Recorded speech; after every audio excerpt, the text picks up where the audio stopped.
All right. And we are back. Awesome. Audio sounds good.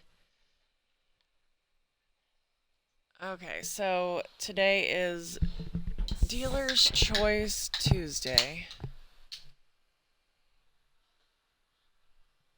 Um,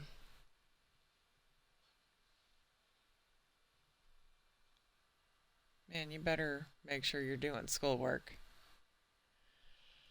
All right, yeah, I don't know. I did not, there's, is there new stuff? Some of these things look new. Okay. Excuse me. I'm so sorry. I did not sleep well. Um, I got my coffee ready though, so yep.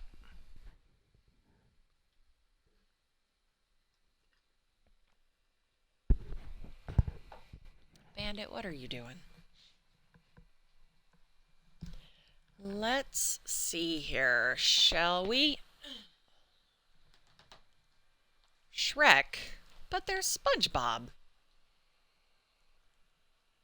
I want to check out the SpongeBob one. Oh, it's available for purchase and download. Dang. All right. Uh, is this one? No. I know that some of the like I cleaned the Halloween house. Uh, nah. You know what? Let's just check out the career. Boop. There we go. Ooh, hang on. Okay, so that little circle there is moving. Uh, Maybe that means that I'm getting close to finishing all of the career jobs. Yeah. Oh, yeah, I'm right. Oh my god. Oh, excuse me. Mm. Yeah, I woke up at 3:30 for like no reason. And then um yeah, Bandit decided it was time to go outside and go potty, and so he was flapping and he's scratching at the bedroom door, and I had to let him downstairs, and then I had to let him outside, and I don't know, then I was awake for a little bit, but you know. All right. Jerry Jambalaya, Crab Bay Marina. I swear the world is getting weirder by the day. Last night I was out on my boat when I caught whiff of this glorious smell. Imagine if you took just the juiciest little shrimp and enhanced all the bits of that flavor that you loved and removed all the bits you hated, then added a little pinch of parsley. That was this smell. Naturally, I followed it and hadn't gone more than half a nautical mile due west when this huge wave came out of nowhere, scooped me up, and beached me on the foreshore like a curious beluga. Oh my gosh, I can't stop yawning this morning. Oh, okay. It's gonna need a good hosing before I hit those waves again. Let's do this. All right.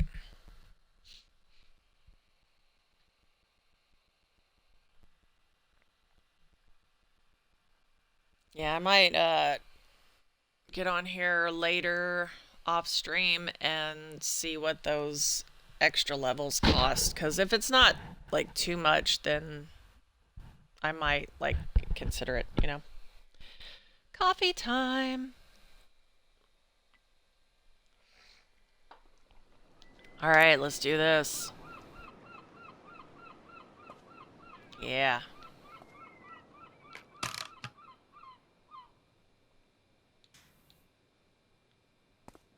Where's that cat? I keep hearing a cat.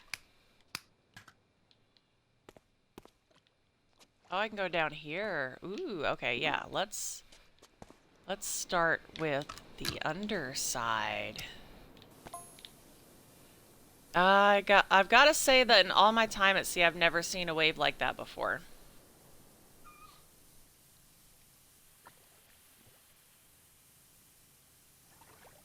I'm racking my brain just trying to think of what could have caused such a thing.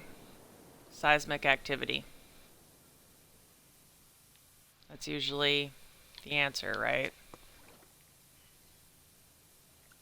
It's the kind of thing you'd expect when the side falls off a volcano or there's a subterranean earthquake or some such. Yep. Yeah, see? So it was Mount Rushless? Was that the name of the volcano? That sounds right. I don't know.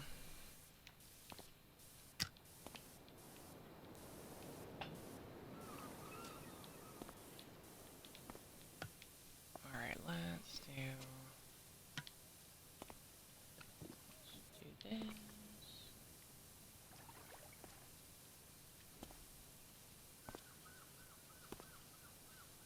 So, I'm not sure if I'm gonna play this the whole time. It is Tuesday, so it's entirely up to me. Uh, but it's still kind of early, so I wanted to just do something chill for now. And yeah, that's what we're doing here.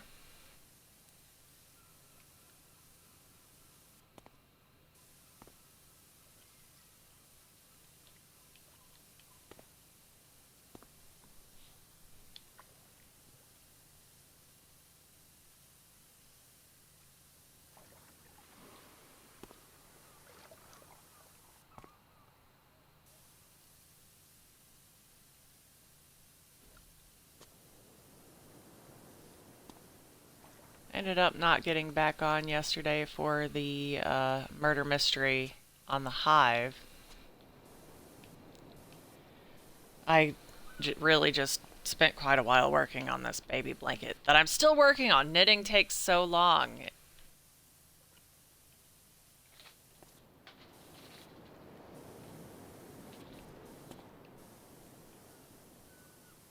I will finish it though. It's gonna happen.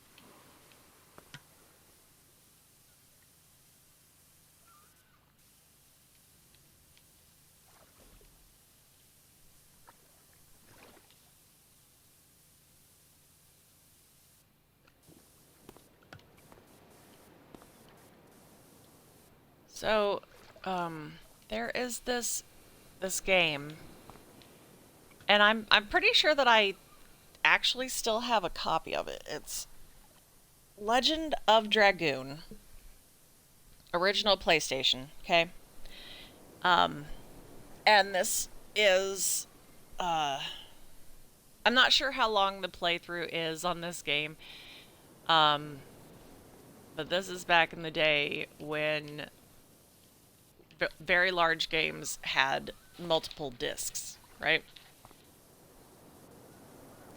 This game came with 4 discs. And like I said, I'm pretty certain I still have my copy. I don't know if the discs will play on the, what do we have, the PS4? Yeah. Um, so there's a good chance that I wouldn't be able to play using the discs that I already own. However, I looked it up. Okay, I don't know why I thought of the game recently. Um, but I did, and I was like, oh, that would be a fun throwback kind of game to play. Because I bet there are plenty of people who don't even know that that game exists, right? And so I look it up, and it is available as a digital, uh, like a digital download on the PlayStation Store, right? So there is a possibility, and I haven't looked at it really, but I might be able to um, stream that game sometime. Now, my kid has my PlayStation in his room, and I think we had some issues with controllers, so I don't know. And this is like a future thing. Like I said, it's a large game. I'm not sure how long the playthrough takes because I've never actually beaten it. I played it a little bit, but it was around a time when I had other games that I was super into, and I was like, I just checked it out, you know? A little like I started it and kind of walked around a bit. Um, but then I kind of went back to the other games that I'd been playing.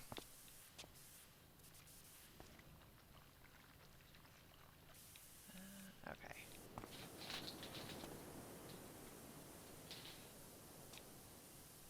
So, yeah, that is something I would love to do at some point in the future.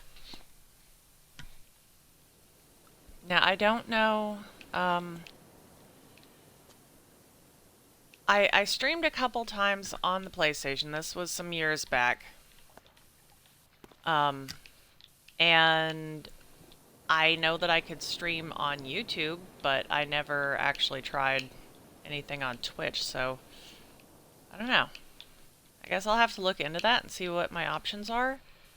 Um, if that is a thing that I do anytime soon, I will let you all know what I come up with.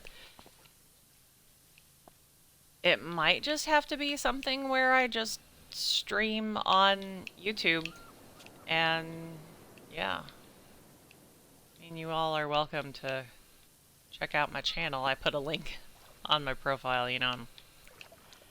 Uh,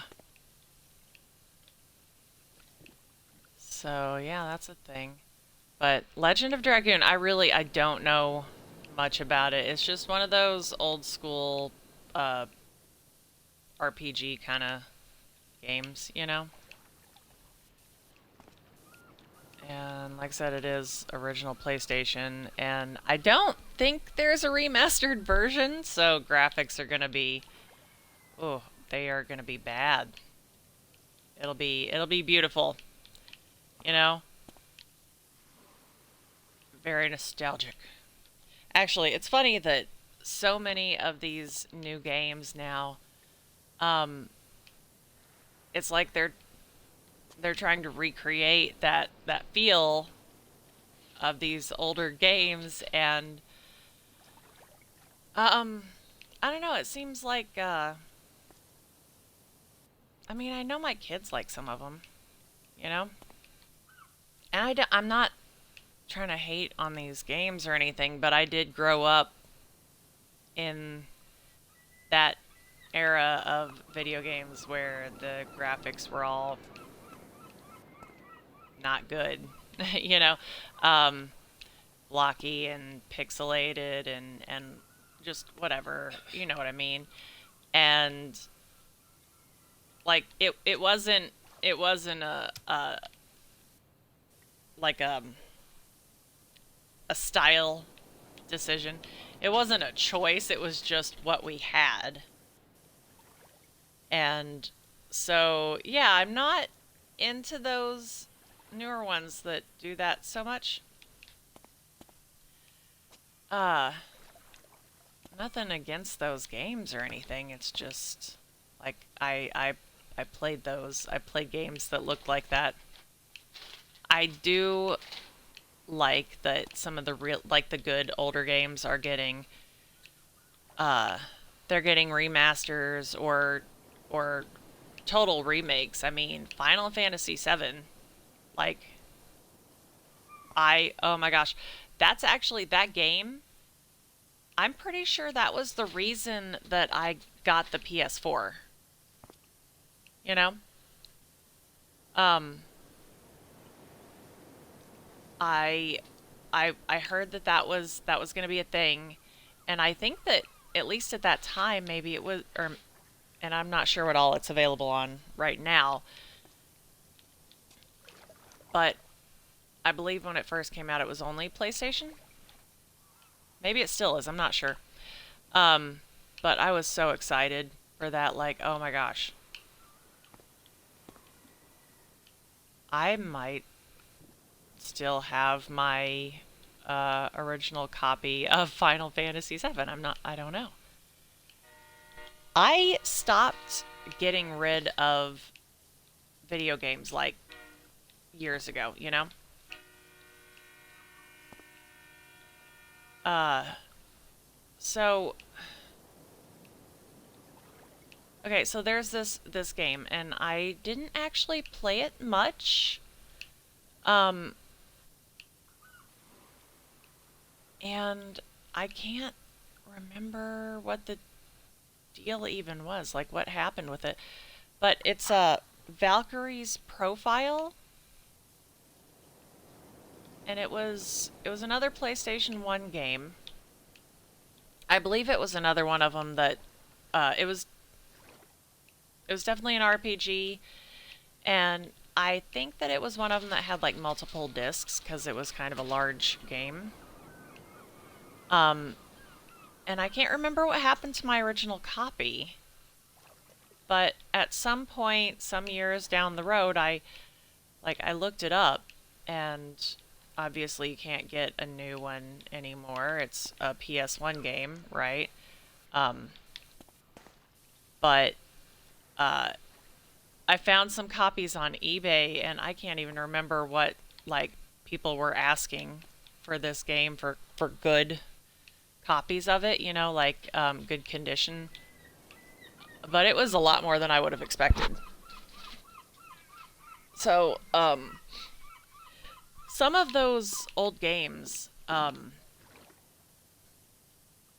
least the physical copies, are pretty, like, they can be really difficult to get your hands on, you know? Um, and, I mean, I don't know, I played some games that it seems like no one's ever heard of. Like, there's this one RPG that I love. I swear I played this game so many times, like start to end. Um, it's Grandia. At least I think that's how you say it. It's great, and they actually released that, and I think they released it as a bundle, like the first one and the second one. But the second one, uh, as far as I can tell, it's not the same characters. It's and I'm not sure what you call that. Like with Final Fantasy games, the they're all Final Fantasy, but they're not necessarily related. As far as I can tell, honestly, I have not played enough Final Fantasy games. The one I played the most was 7. You know, I think I played 10 for a little bit. Um, but Grandia 1 and 2, it's kind of like that where at least I think so, if I remember correctly. Um, it's same name, and it's like Grandia 2, but it's different people, it's different characters. Um, so I beat Grandia 1 many times. There are some noises going on around here. Uh, but I never got that into Grandia 2. But what I was saying though is that that bundle has been released on at least on the Nintendo, yeah, on the Switch. I don't think I saw it on Xbox. I should check because honestly, if I could stream that game, I I would. I would play that game for you guys. Um, I love the story. I love the music, and um, now this was original PlayStation, so again, it's gonna look just like what you think it's gonna look like, right? Um, at the time though, I thought it was beautiful. I mean, I still do. The nostalgia, like hits you right in the feels. Um, and it has a really interesting story. Uh, it does take me a good while to get through that game because I mean, it is an RPG, and so I grind in RPGs like so much. I will just run around and fight everything and level up everybody. Now, the magic system, um, I say the magic system, but it also includes like the attacks and special moves and things. So, the way that that one worked, and for me, I thought it was pretty neat because I hadn't encountered a game that did this before at the time. So you get different elements, right? There's fire, water, earth, and air. I think. I think it's just those four. Water does almost exclusively healing magic. Um, Fire obviously is fire. Uh, yeah, actually, I think the other three really like water is almost entirely healing. Um, and I want to say that Earth has a few moves that like boost stats, and air might have something like that as well, but mostly uh, their uh, attack moves. And so the way that you learn new moves with this is you have to level up each element. You also have to level up each different weapon type. Now, a character will be able to use certain kinds of weapons, like Justin. He's the main guy, and I think he does only melee, I believe. And yeah, see, I knew that trim wasn't done yet. Anyway, um, but within melee, he has a few different options like a sword or a mace or an axe. And so you can level up each of those different kinds, you know? And you have to reach certain levels within any particular type or category or whatever, including the magic elements, right? But you have to level them all up to particular levels to learn certain moves and things. And so I had unlocked every single move for every character except for one. Um, and this one, uh, she had something. It must have been like, I don't know, like super ultra mega attack or something, because there were two or three elements in this thing that had to be leveled up to 99, and that was the max, right? And uh I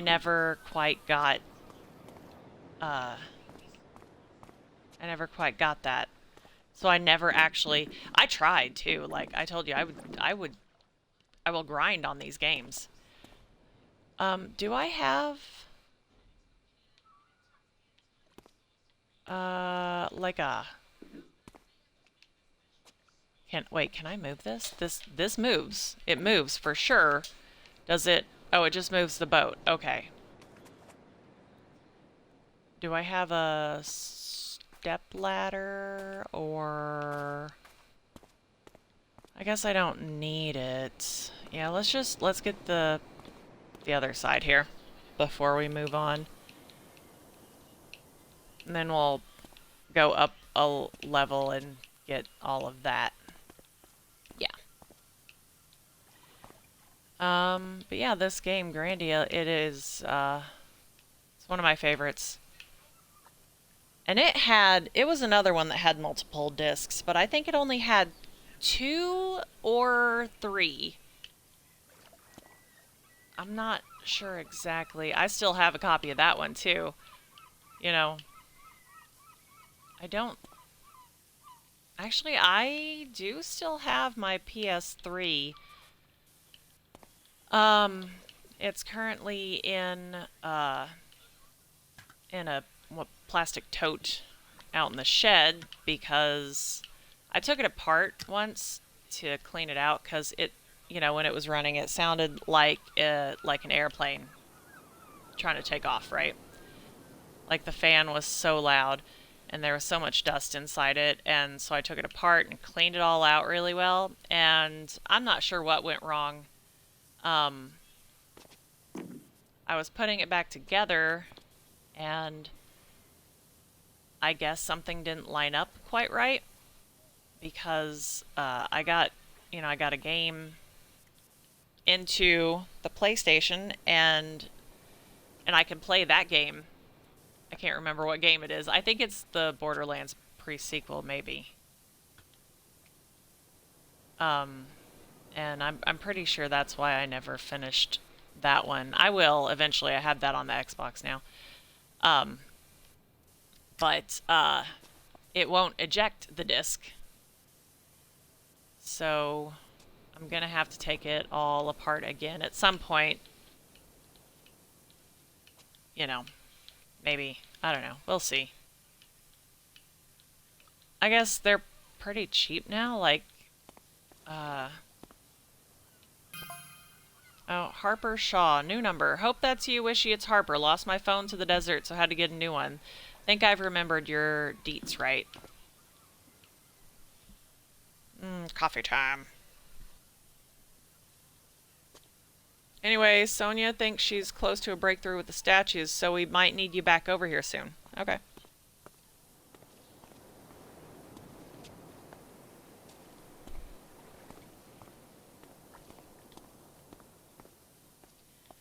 Um, oh yeah, so I was trying to find a replacement PS4 controller, and maybe I'm wrong. I swear what was they're over there dropping stuff. Um, I checked Amazon, and I don't think I could, I don't think I saw any, Sony PS4 controllers, right? It was just the aftermarket stuff. And I might have mentioned this before.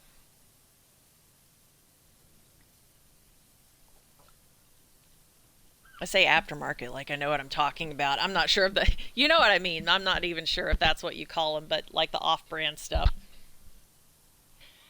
And they work, but I've had the cheap controllers and stuff before, and they never seem to last as long as the good ones.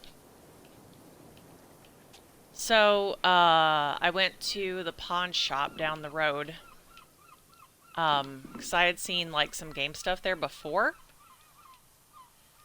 and I just wanted to see if they had a decent PS4 controller, and they did. I don't know if it has been tested yet. I'm getting a head shake, so no, we need to test that soon so that we can return it if it doesn't work. I know that the guy at the pawn shop said that he tested it and there was like a little bit of stick drift. I can fix stick drift. Well, I can replace a joystick. Of course, that means ordering a replacement joystick and if it needs any special tools. But I've done it with the Switch Lite a few times now. Mr. Business, there you are. Would you like your perch? Come on. There he is. There's the sweetest kitty. Oh my goodness, he's so precious. Yes. He's so soft and sweet. He's so fluffy. Oh, yes. He makes the best biscuits. Yes, there he is.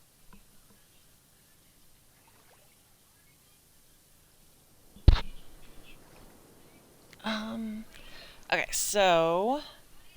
All right. So, oh, Mr. Business. Oh, sorry. Let me put your perch up just a little bit more. There you go. There you go. There's the sweet kitty. Aw. Um, so I went to the pawn shop and I got the PlayStation controller, and they had like they've got a bunch of consoles, older ones, not really old. They did have they had a Sega Genesis, which I've never had. I've never had my own Sega Genesis. Um, Aw, Mr. Business. Yeah. They didn't have a Super NES. I still have a few cartridges for the Super NES. Because, like I said, I stopped getting rid of video games because I realized that, especially the older games, some of them are just almost impossible to find now. And so, yeah, unless I have to really just not like a game to get rid of a physical copy of it. Of course, most of what I get anymore is like a digital copy, you know. I do try to catch them on sale. That is like that's something I did like about getting the physical copies of games, because I would get them used. There was this store, and I know I talked about it. I cannot remember what it was called. It was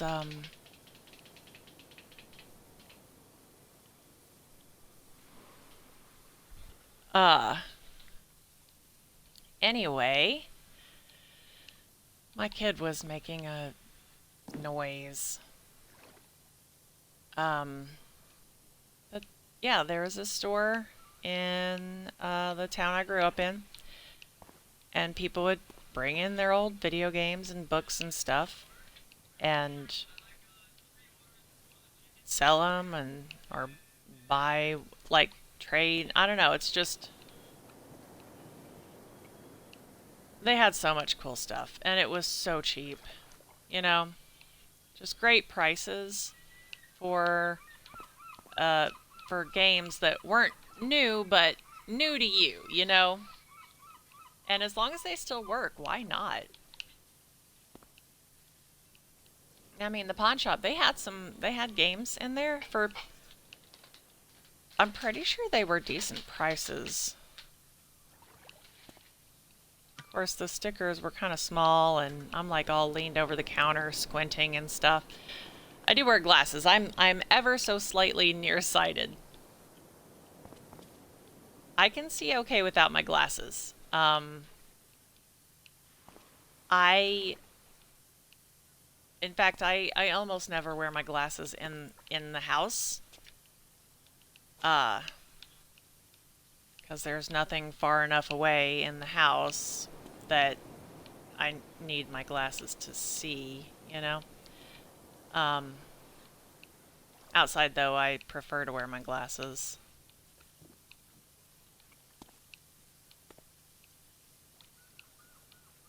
But yeah, I'm pretty sure the prices I saw on some of the PS4 games were like $10. And I'm sure that's all based on what the game actually is, and the more popular ones probably cost more.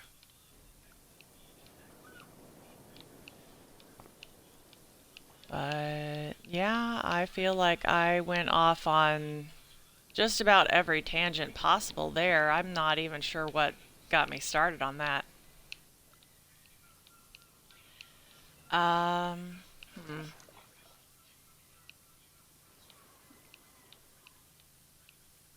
It's really funny with the ADHD, uh, especially when I'm talking to people so it's like I can see myself going totally off track.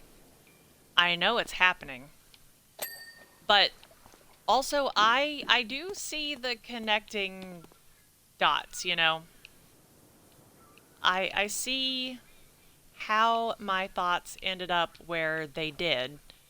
The thing is, I don't always communicate those steps in between, and so it will sound completely random. Um, and it's just, I don't know, it's funny to me to see how other people react to it. Like, how did you even start talking about this? Well, we were talking about this thing, and then that reminded me of this other thing, and then there was like this TV show, and I remember watching it and thinking about this thing, and now this is where we are.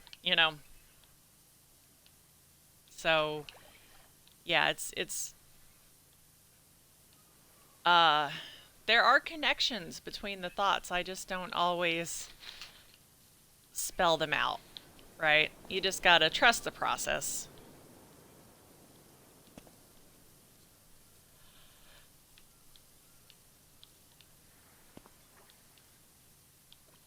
Um, ba-dum-bum-bum. Sorry, I feel like I should be talking, and when I don't know what to say, I kind of just make random noises, you know?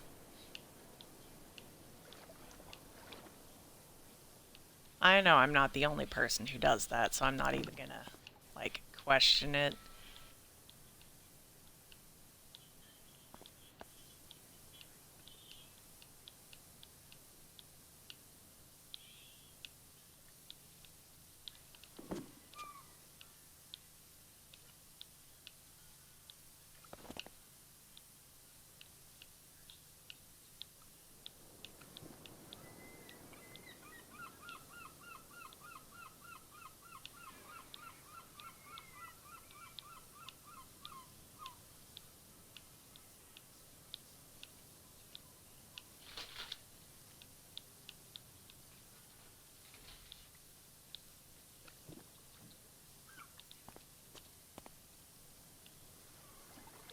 I did stay at a hotel, like, right on the beach once. Um, and the reason I brought this up was the seagull noises in the game. But, yeah, so I stayed at this hotel on the beach, and it wasn't like a super, super nice hotel or anything.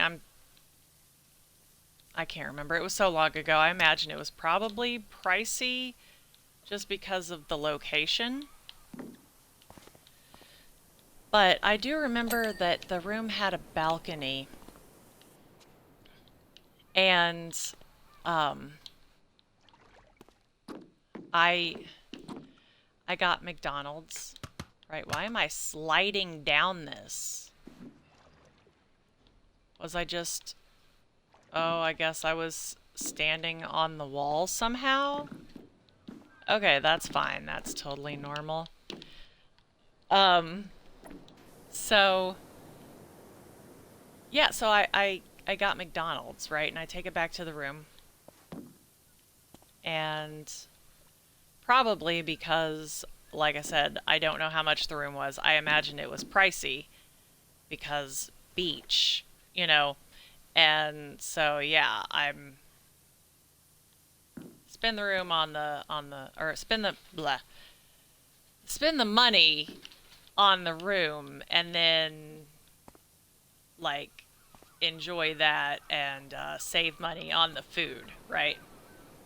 Go with the cheap option. Anyway, yeah, so balcony, French fries, seagulls. I stood out there and I just held a French fry out in, like, I just held it out into the air. And these birds, they would fly up and just take it right out of my hand. I feel like there was probably some rule about not feeding the seagulls because, they poop so much. I mean, all birds do. It's They have to. They can't hang on to that weight. As soon as they take something in, something has to go out or they will get too heavy to fly. We can't fault them for their biology, right? Anyway, I'm just rambling. I love birds. But it was, can I stand up? Okay, here we go. It was really fun. You know, it was really neat to just hold out French fries, and the seagulls are like, yep, thank you very much. Okay, see, I am missing some on... I have to have some sort of equipment, a ladder, or something. I'm just kind of struggling a little bit with some of that. There it is. Okay. There. Okay, good. I got it.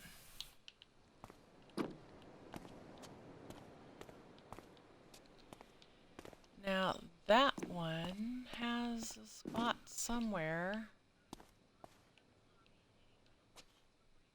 This trim right here. Or unless there's no way it goes all the way around. I mean, it does, but it can't possibly count the whole thing all the way around the boat as one piece, because I'm sure there's plenty of dirt on the other side. Well, did I miss something on the, like, underneath it? A little bit there. Okay, I guess let's just get this and see what we can do.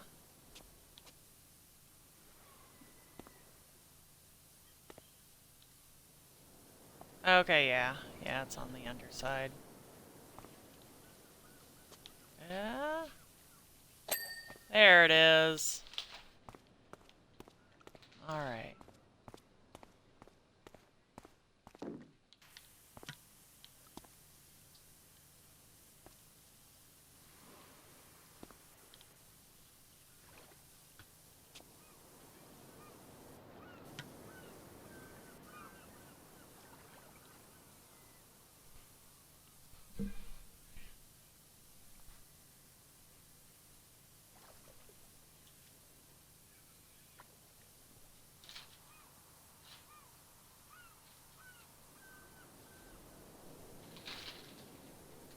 What am I hearing? Yeah, that's what I thought. I don't know why you're giving me a thumbs up like you're doing schoolwork. I'm on to you. Yeah. I see what you're up to. I know your games, sir.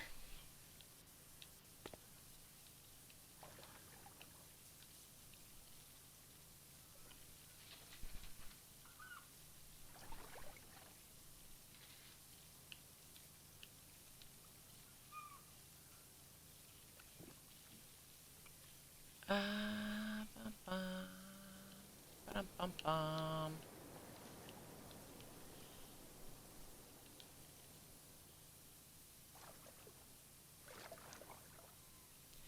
So, I, I'm not sure if I, like, if I explain this. Uh, okay, so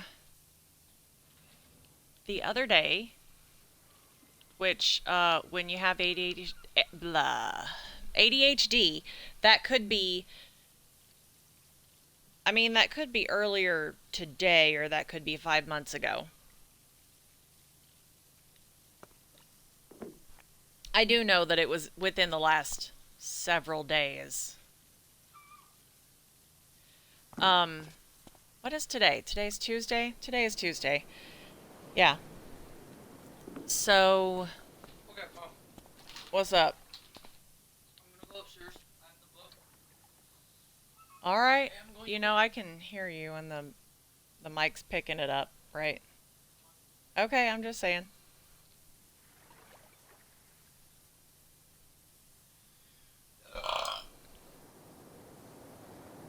Yep. Yep, Mike got that one. Um, yeah, you're good, man. Go do your thing.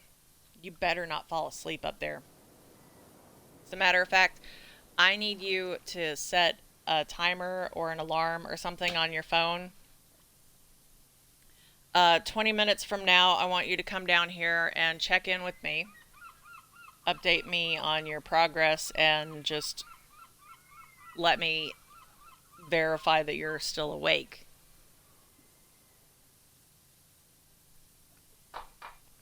Okay? If you can do that and you can actually get some work done, then that's fine. Okay? Alright, go. You got this. I believe in you. Go do the thing. Actually, first, the trash is very full. Could you get that out? Please, come on. That is your chore. That's your job. What? Oh, yep. What up? I see you.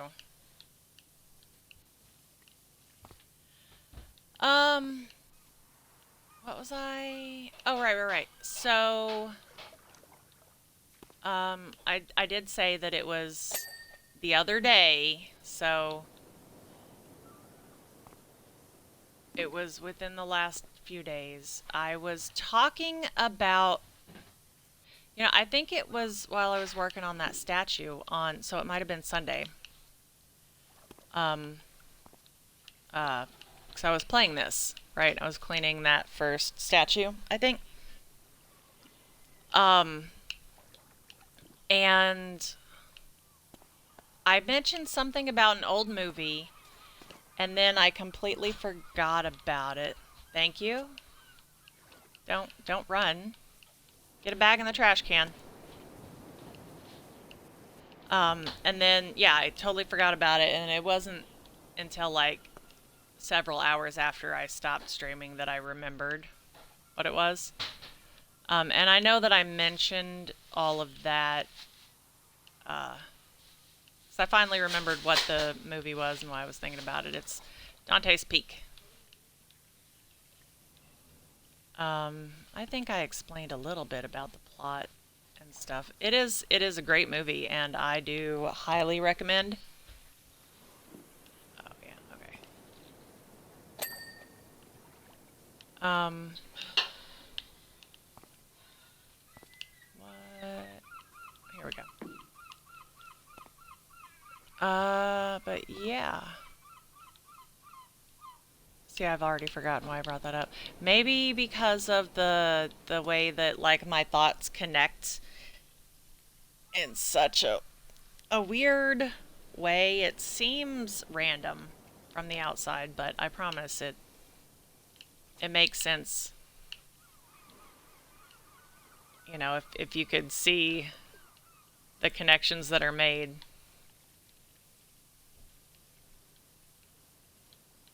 And I've already kind of lost track of where that one was going, so my bad.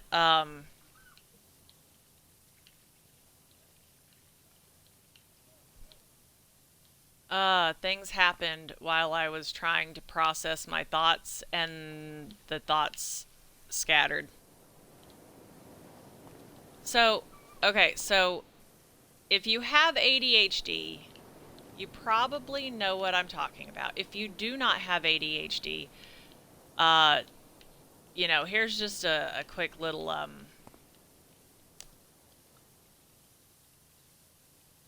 uh, well, like a fun fact, I guess, but also like, um, I don't know. I guess it's not a PSA. It's not a public service announcement. Um, but okay, so a thing with people who have ADHD, and like I said, if you have it, you probably know it, especially if you have the particular flavor of ADHD that I have. Um, okay, so it's really common, and this is part of where we get in trouble at school. Um, but we will blurt things a lot and not wait our turn in conversation and stuff. And here's the thing though, and this is why I wanted to mention this, because I feel like if you don't have ADHD but you know anyone who does, it's important to understand the the reasoning behind this. Okay, so I have mentioned, the thought train a few times and how it will just take off and leave me. Is that Willow? Hey, Willow, welcome back. Um, We were just talking about how my thoughts are just totally random and all over the place. So it is Dealer's Choice Tuesday, so it's kind of just whatever I feel like playing. And, it was early and I didn't sleep well, so I wanted to do something chill for a little bit before I possibly play another game. I don't know yet. I do, like, actually just love playing this. It's so satisfying. But right, so okay, so if you have ADHD, then you know what I mean when I say this. If you know someone who has ADHD, then pay attention, okay? Because this is why we have a tendency to interrupt people with like during conversation, and like I said, you know, it's really common to for kids especially to get in trouble at school for like blurting and interrupting and stuff, not waiting their turn to talk. It's because if we don't get the words out, then they it's not like they just hang out. Oh, you have ADHD? Yeah. Yeah, so you probably get this. Yeah, the words don't stay in the brain, right? I don't know how neurotypical people just hang on, like they have a thing they want to say, like it's relevant to the conversation or to the topic or whatever. Yeah, right. Like if I don't say the words when they're ready, then they just disappear. I don't know where they go, but they're not in my head anymore, you know? And and it's so like okay, and it's not just that, right?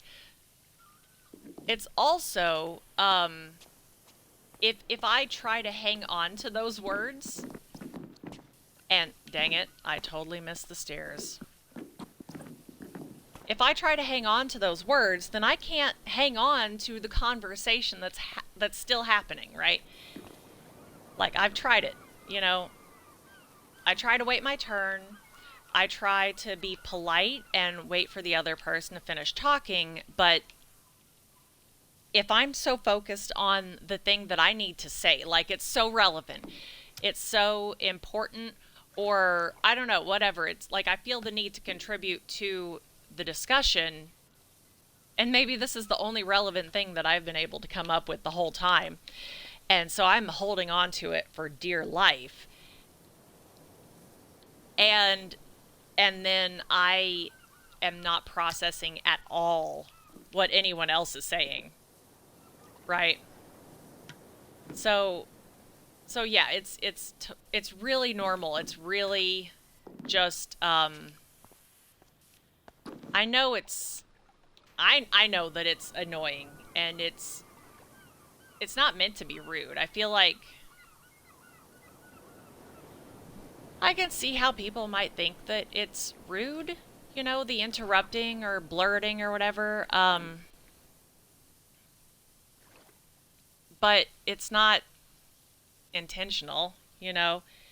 It's just yeah, see you interrupt people, but you have something relevant to say, and if you wait for them to finish saying what they're saying, then you're going to forget what you wanted to say. And then you get judged for not contributing to the discussion or the conversation or whatever. So, like, it just happens. Now, I did figure out, there's still dirt on this somewhere. Oh, there it is. Okay, cool. Yeah, there's still plenty on this chain, but I think I might have to be on the boat to get it. Um, yeah, talking a lot without letting other people say anything. Now that I feel like, and this could be a me thing, but I feel like that a lot of that is the side tracks, the tangents, the like, oh well, I said this thing, and that reminded me of this other thing that's relevant to that, and then I've gone totally off track. And it's just because the thoughts are all connected, and I want to verbalize those. I want to participate and interact, socialize and stuff. And I don't even realize that I've just totally hijacked the conversation, right? Um, and it's not on purpose. It's just like the thoughts are so fast, the mouth can't keep up with most of it. And I feel like I have interesting and valid and relevant things to say. I I definitely struggle with like filtering relevant and irrelevant information, or um, maybe not irrelevant, but sometimes I get hung up on the details of a thing, and I'm like, well, the person I'm talking to, they're not going to understand without all of the context. You need context, right? And then I spend too much time on the context and I forget the point, right? Um, oh, what I was saying though, I almost forgot this one. So I figured out this. I don't even know if you would call it a trick. Yeah, there's definitely still dirt on there. And I mean, I say this a lot too, and I don't mean to put myself down or anything. I say that I probably look like a crazy person, but I say it like a joke, kind of. Honestly, I don't really care that much if I look like a crazy person. I'm a mom. I push tiny people out of my body in front of a room full of people. So I'm like, shame level is it's pretty low, you know? That experience just I'm not embarrassed by much anymore. And I care like I care a little bit about uh like people's perception of me. Oh, there's still some on the bottom. I assume that I was missing some up near the top. Okay, well, let's get this. Um anyway, a thing that I do sometimes, and I still do it occasionally. It depends on the setting and, who I'm talking to, but right, and as an adult, I will do this. I will raise my hand. If I have something that I want to say and I don't want to interrupt, right? Um I will put my hand up, not like way up in the air like, "Oh, I know the answer, pick me." Um oh, yes, happy St. Patrick's Day. I totally forgot that was today. Um this trim still has a teeny little bit of dirt somewhere. But yeah, the thing that I will do, and it works for me. So I don't know. Try it out, maybe. See if you like it. See how it fits. If it doesn't work, it doesn't work. Um, but if I'm talking to someone and where is the dirt on this thing? Um, yeah, I put my hand up, like not like way up in the air, but just like shoulder height, and it's less of a signal to the other person, like, well, like school, you put your hand up if you want the teacher's attention, right? It's less that and more of a physical reminder to myself. I mean, it is a signal to the other person, like, hey, when you can pause for a moment, I need to say a thing, but it's also like a physical thing for myself, for my brain to just like hang on to those words right? And and when I do that, I can still focus on what the person is saying, what the other people are saying, and I don't lose the thing that I wanted to say, you know? Or I'm far less likely to lose it.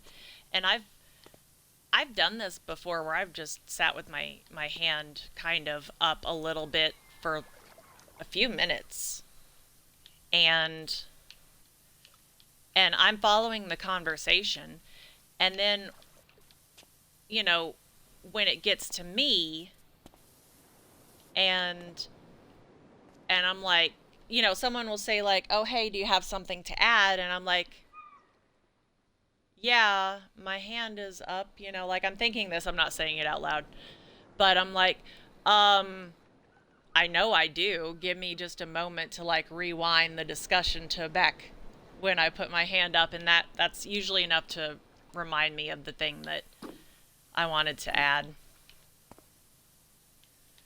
Um, yeah, see, super tangent there, like just way out in left field. ADHD discussions are fun. We go all over the place. But that was all really just to say that like that's that's why people with ADHD interrupt like we do. How do I deal with distractions? It depends on what the distraction is. And the setting. It's all really situational for me. Uh so with school, well, what kind of distractions? Like other people or um okay. Uh hmm.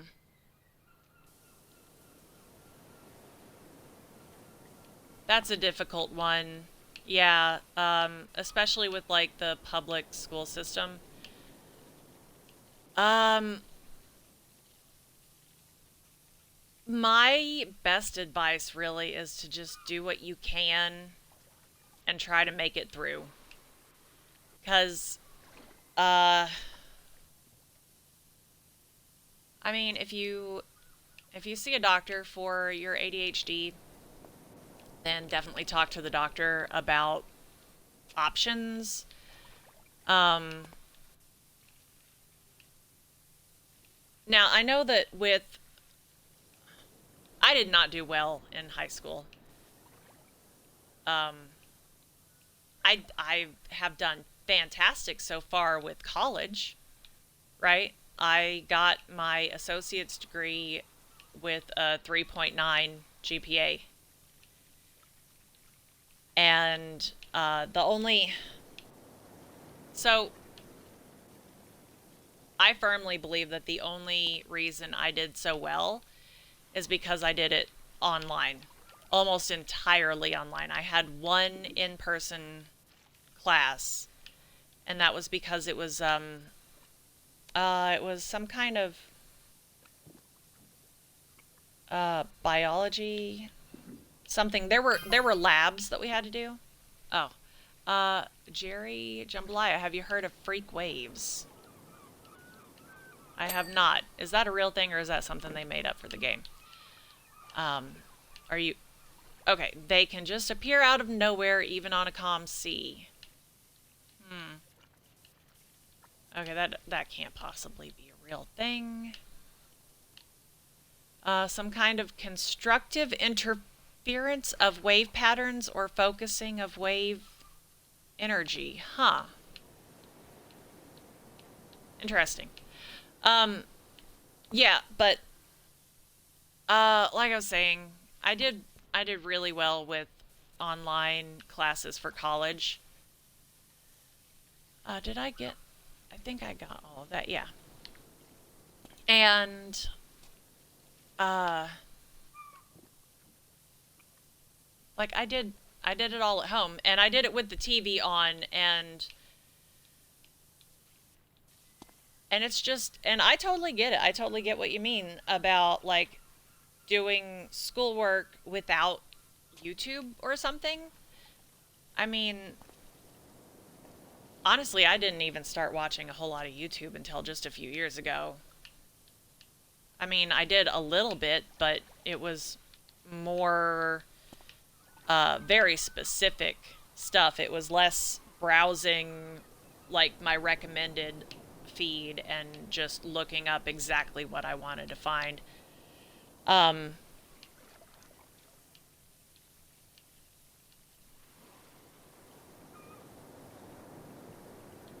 but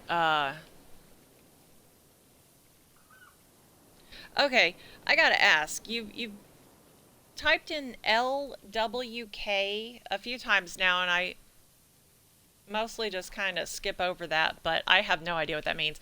I'm trying to. Oh, okay, okay, yeah, low key, that makes sense. See, I was just.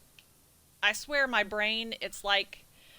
Um, it's like a Rolodex sometimes, and you might need to look that one up if you don't know what a Rolodex is. It's basically like an old school. I've never actually. I don't think I've ever seen one in person. Although now that I'm really thinking about it, it's possible a grandparent may have had one that I saw as a kid. But it's um I don't know if they were the size of index cards, but it's just a bunch of cards. Oh, you've seen one before. Okay, yeah. Okay. So, well, okay, just for the video, I'm just going to try to do a quick explanation. Um but a Rolodex, it's like a whole bunch of cards and they are all attached to this ring thing in the middle, and there's like this dial on the side so that you can turn it and it'll just roll through these different cards, and they may have actually been index cards, and that's probably why it was called a Rolodex, or I guess index, whatever, I don't know. You know what I mean, but it feels like my brain is like a Rolodex sometimes, especially when like, well, something like that. Like maybe I've seen that before. I feel like I should have known that, and it's like I'm just rolling through all of the information in my brain and I'm looking for something that matches, you know. Um it's weird. Brains are funny. I do that I'm so bad with names too. Sometimes I do that with names. And I um yeah, like if I meet a person and they that person, it's really weird when somebody introduces themselves to me, because I can really try to pay attention, and I am paying attention. They have my full attention. Well, not full attention, because there's a certain amount of attention that is also focused on me and what I'm doing, and whether or not my stance and my facial expression and like the words I'm saying, if those are going to be interpreted as normal or weird or whatever. Like there's it's not always that extreme, but there is social anxiety. So anytime I meet a new person, there's a certain amount of attention and focus that is on myself, uh, to just like I'm just checking to make sure that I'm not being a total weirdo, you know, first impressions and stuff. But yeah, like when I meet a new person and that person will say their name. Hi, nice to meet you. I am so and so. And I will hear all of it except the name. It's the weirdest thing. Uh, some part of my brain will register the name, because occasionally when I really try, I can summon that information from the depths. And I don't look like a totally inconsiderate person who wasn't paying attention at all when that person said their name. Um, but usually when I first learn somebody's name, it's almost immediately blanked out in the brain. It's just gone. I'm kneeling. Why am I kneeling? Um, all right, so I think I've gotten everything around the outside that I can. I need to check. I'm pretty sure there's still some of that chain that's dirty. A lot of it. Yep. Uh,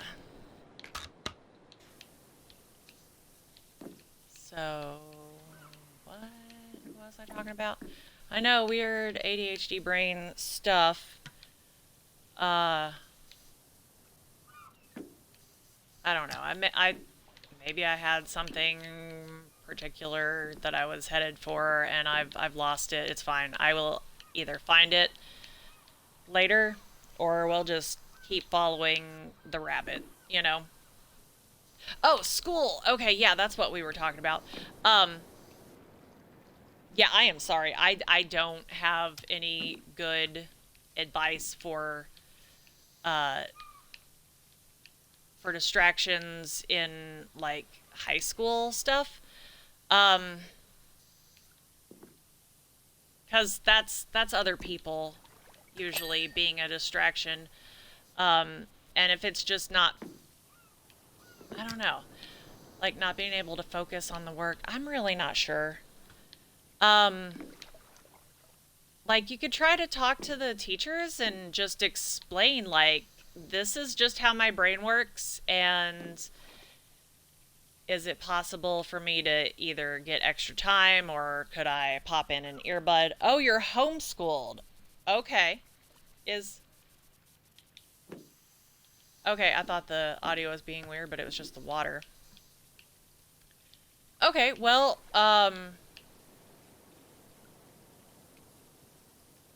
yeah, are you just not allowed to have the TV on while you're doing school?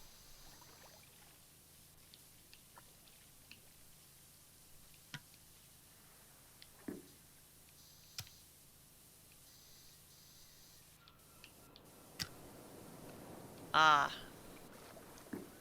well, um, yeah, I don't know about that one. Uh, could, hmm, yeah, I don't know what to do about boring work, honestly. I feel like, at least for me, um, I mean, it's not exactly, yeah, can't focus. I totally get that. Um, I don't know. Can you switch subjects? Like if you were working on I don't know, like history, and your brain just isn't focusing on that, can you do math for a while, or do you have a set schedule?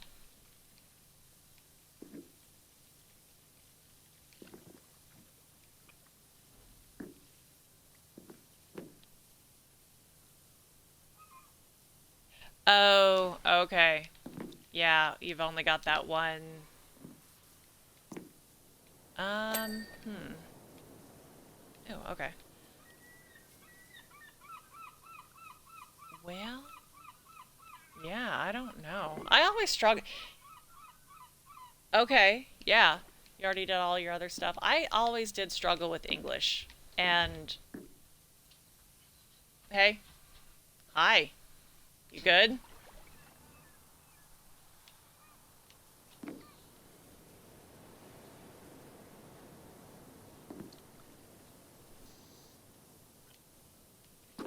I don't know. It's really weird. English was really weird for me. I feel like, dude, Hi. My kid. It's all up in my space. Um, Go ahead. I don't care. It's fine. Uh, did I got the chain. Yeah, I'm pretty sure I got the chain. Um, yeah, so what's weird is like with the English and stuff. I love to read. I'm an avid reader, you know. Uh, like my whole life, I will read so many books. Reading comprehension has always been fantastic. I write really well. My papers and things in high school and in college, I always got really good grades on all of that. Um, Bandit. he's he's doing his morning blankie times. Whoops. Okay. Um, but the one thing that I really struggled with the most with English class was like uh was sentence structure, you know? Um, I feel like uh there were probably other things that I had trouble with in English at least. I don't really remember what those were. I do remember the sentence structure. I can get the basics, but after that, I can't. I struggle so much, you know? Um it's also really weird to me that like I said, I'm an avid reader, you know. So many books. I love books and I can write well and I I can see or hear a sentence that isn't right in some way or other, but I can't necessarily like define what the problem is. I could fix it. I couldn't tell you why it's wrong or uh why it should be, you know, this other thing. Like if the assignment is that I have to fix the sentence, you know? Um and I don't know why that is. I don't know how to fix that. Thankfully, that's really more of a high school English kind of thing. You know, if you can just do your best and get through that, then yeah, like especially if you plan to go to, you know, if you plan to go to college, which I highly recommend.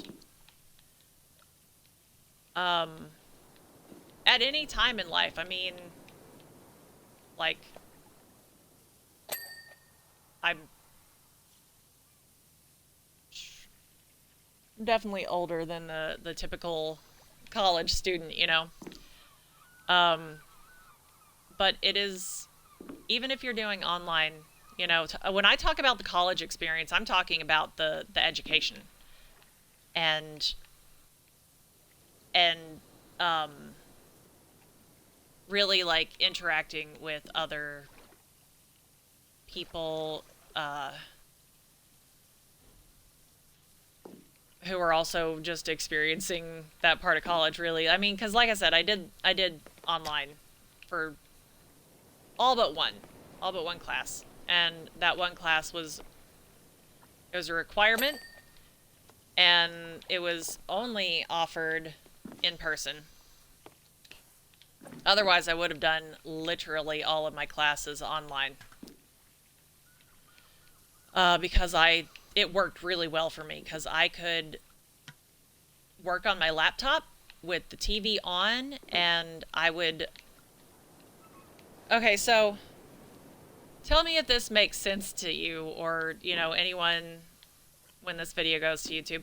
There's like a volume threshold, right? That is, and that, for me at least, it can change throughout the day. So and it's definitely influenced by the noises around me. Background noise and stuff, or how many people are awake. Because people just make noise, not like they're trying to be loud or anything. But oh, Mr. Business, are you gonna come up? Come on. There he is. There's the sweetest kitty. So, oh right, the volume. Um, so for me, I sometimes like to sleep with the TV on. And so when I'm talking about the volume threshold, uh, for sleep, it's much lower. I want to be able to hear it, but only a little bit, you know? I I don't want it loud enough that I am focused on it, but I want it just loud enough that um well, usually that I can tell what I'm hearing. And if I've got the TV on for okay, yeah. Yeah. Like it helps with the constant thoughts, cuz it's difficult to sleep sometimes when the brain won't shut up, you know? And if I can give it just enough sound to to redirect the focus, cuz like when it's dark and quiet and I'm trying to sleep, then my brain is focused very much on me and the fact that I'm trying to sleep. And then it's all focused internally. And then I start thinking about everything ever. And then I struggle to sleep. And so having the TV on at a low enough volume, right? And that's that threshold. It has to be just below that threshold so that I can hear it, but it's not a distraction. It's just enough to redirect that focus outward so that I'm not stuck in my head and just thinking nonstop. And then I can get to sleep, right? Um, and then, like with school, for me, the volume threshold, it's a little bit higher. And usually I'll pick like a comfort show, you know, something I've seen a million times that I don't have to actually look at anymore. Um, One of my go-tos is Bob's Burgers, because especially the earlier seasons. Now I'm so far behind. I haven't watched the new stuff. Um, but I can turn on Bob's Burgers, and I've seen so much of it so many times. Oh yeah, Bob's Burgers is amazing. But like I said, that's one of my comfort shows, and so I can have that on just for background noise. And just the way that my brain works and the way that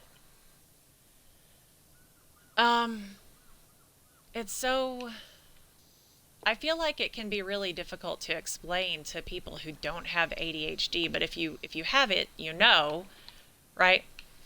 And it's not like there's a deficit of attention, right? We don't lack attention. We just can't necessarily direct where that attention goes, you know? As a matter of fact, we have an abundance of attention, and I think that that's probably the problem, really.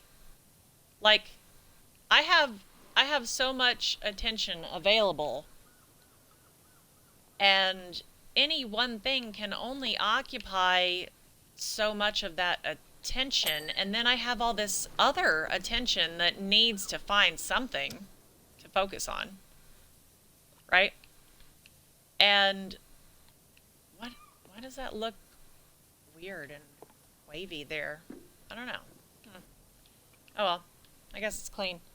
Um, so yeah, I can be focused on schoolwork and I can give it most of my attention, but I can't give it my full attention. That's impossible. Part of my attention is um part of my attention is always going to be on noises around me, you know? Like there's almost no filter for sound, right? So uh and something something I found recently is just earbuds or headphones. I have these like I don't know, one of the rubber bits on my right earbud, the part that goes in the ear, it wore out. And so I got a replacement and it doesn't fit exactly right. And so it's not really uncomfortable, it just doesn't stay in. It does for a while, but if I'm talking or especially if I'm eating or just moving around, eventually it'll just sort of work its way out, or it'll move enough that I can feel it, and then that's all I can think about, and it just drives me crazy. So I have to adjust it. And anyway, I got tired of doing that all the time, so I got these over the ear headphones. They're Bluetooth and they're pretty cheap. Um, well, they're not like super cheap or anything. I think they were 30, 35 possibly. Um, but not like I don't even know what brand this is. Um, it said noise canceling on the Amazon listing, and they do pretty well. Not so much that you can't hear. Uh, okay, I thought I was disturbing the business, but he's just changing position. He's fine. Um, but yeah, these headphones that I got, um, I love it. When I feel like the noise around me is just getting to be too much and it's affecting my mood, because that can absolutely happen. Um, I will turn on an audiobook, and I will absolutely tell you about one of my favorite audiobook apps in just a minute. But these headphones, they cancel out enough of the background noise that like I can still hear if someone is speaking uh assertively, I guess. Like from the chest, right? Uh like they're not trying to talk quietly or have a little side conversation. I'm not going to pick up on that so much, but if somebody needed to get my attention, I can hear them enough that they're not going to have to tap me uh or like touch my headphones. Oh, I hate that so much. Oh. But anyway, yeah, that helps me a lot, I think, when I feel like that noise threshold is when it has been reached and uh I can't think of anything else to do to like bring that down. Especially when it's kids. I try not to kids are going to be loud. And now my tolerance for noise is pretty high most of the time, but sometimes, just everything, it's like everything all at once. The temperature and the sound and and maybe I'm hungry and I don't realize it. I don't know, but like all these things can just affect my mood, and I don't want um let's see, there's okay, so that's still dirty. Um I don't want my nonsense to I don't want to make it everybody else's problem. So sometimes I'll just oh, hang on. You see, in the deep ocean, the speed of a gravity wave is directly proportional to the square root of its wavelength. Okay. Um, However, non-linear effects can also cause the energy of smaller waves to bounce and consolidate into one huge wave. Well, that is interesting. Okay. I don't know, the whole thing beats me. Okay.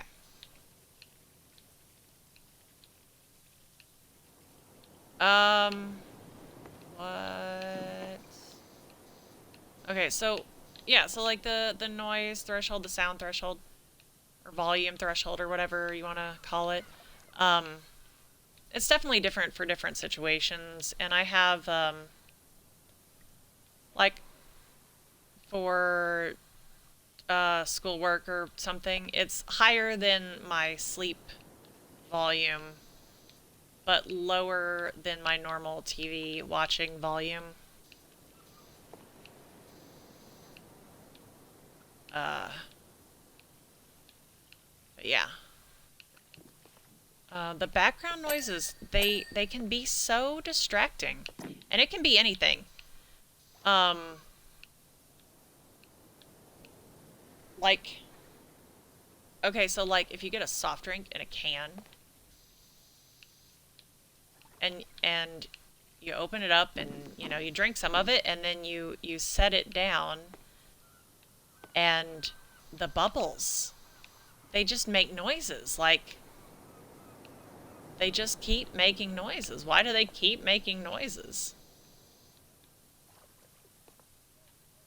It's open. It shouldn't be like, I shouldn't constantly hear bubbles in the thing. There it is. Okay.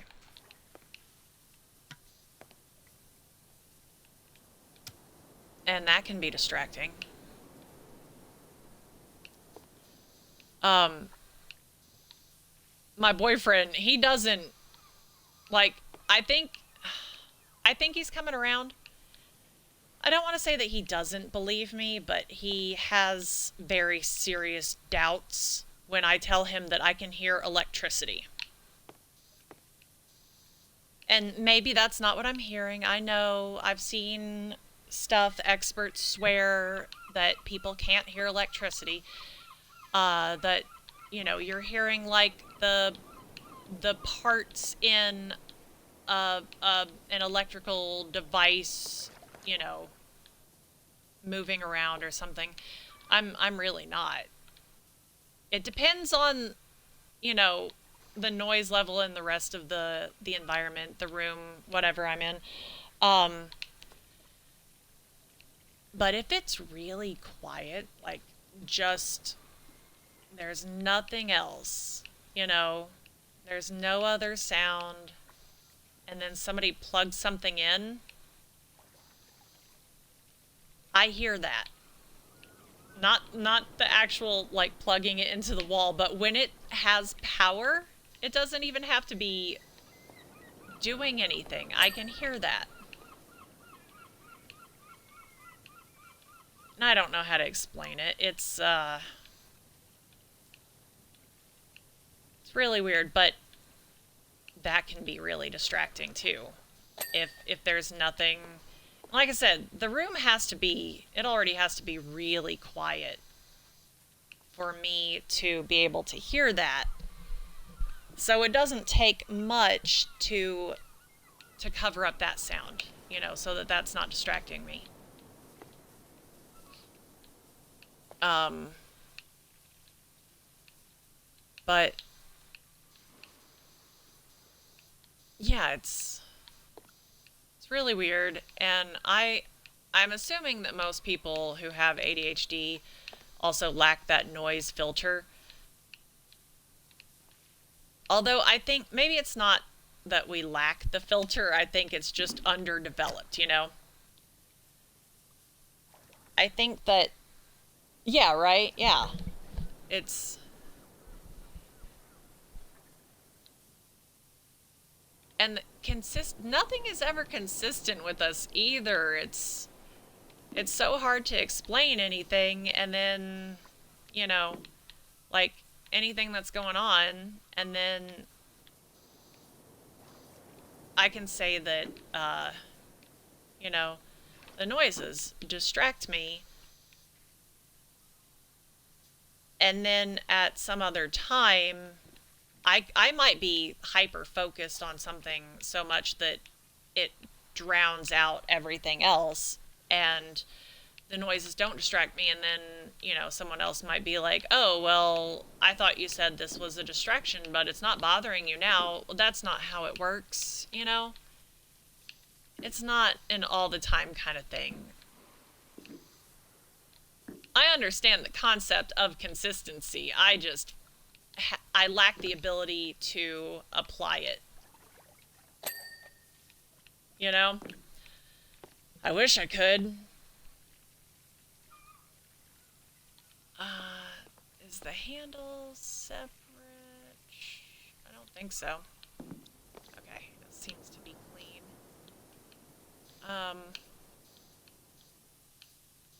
So yeah, but what I was saying about like the underdeveloped sound filter, I feel like having kids has definitely uh, made me more tolerant of some of the noises, you know? Because kids are noisy. And like I said, I do try to not make my own internal issues like the problem of everyone around me. So yeah, when I'm feeling like I don't know, I need to check out for a minute. I will just put on these headphones, and I'm still in the room. You know, I'm still here. So if I'm needed, get my attention, sure. But I need to not hear like just some of the things, right? I need to remove that sound, and because a lot of it I can't, I will just cover it up. Oh, but the apps that I like to use. Um, so I think the one that I'm Hoopla. That's the one that I use most often. Libby is the other one, and you know what? Um, Public libraries are amazing. I had no idea until a few years ago, and um, I'm sure that libraries in different places, you know, they're different, obviously. Um, but I didn't realize how many awesome things the library has to offer until, like I said, just a few years ago. There was something I can't remember what it was or how I even found out about it, but there was some events at the public library, and this was before I moved here, so this was back in Indiana.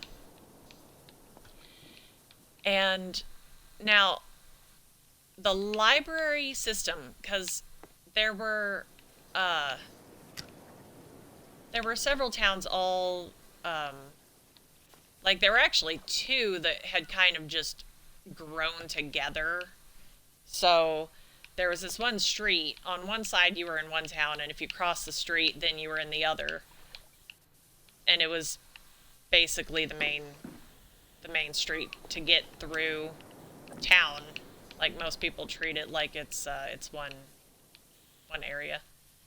But anyway, so there's that, and then there are a few smaller towns, smaller little areas, just real close driving distance. And so there are several public libraries, and I can't remember what. I don't know if they had a fun name. Some of the library things they'll have like a cool name. I think I think it might be the one here, but it's called Imagine If. Imagine If libraries. Um, and yeah, so there was some sort of an event, and probably for kids, maybe. But I ended up going, and it was really cool, and kids liked it. I'm really just guessing at this point. I mean, I'm assuming because I feel like I'm pretty safe in assuming this because we did go back to that and several other libraries like nearby um, quite a bit. They did a thing for Pokemon Day, and it was so much fun. Oh my gosh! I mean, the particular library that hosted the Pokemon Day event was huge, right? So they had a ton of room, and they had this really awesome kids area where they had a bunch of really cool like little activity stations set up and whatever. And that's like just normal. Just they're always there. But for the Pokemon Day stuff, they had I think some of it was spread out, but mostly it was in this one main room in the kids area. And they had the perler beads, the kind that like you put them on oh, it's like this board thing, and then you iron them, so they melt together, and you make a picture with it and stuff. And they had oh, okay, I was hearing noises, but it's fine. Um, they had all these that is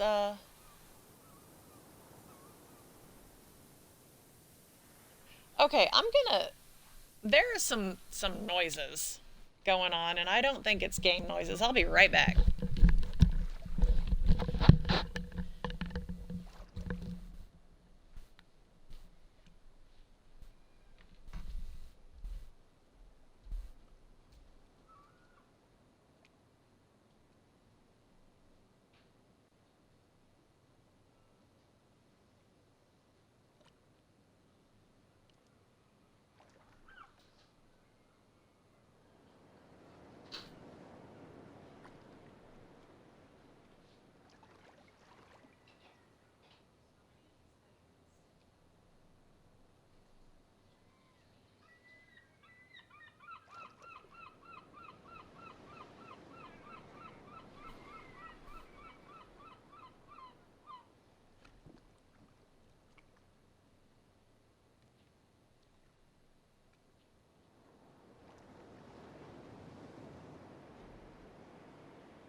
Sorry, I didn't realize you were right behind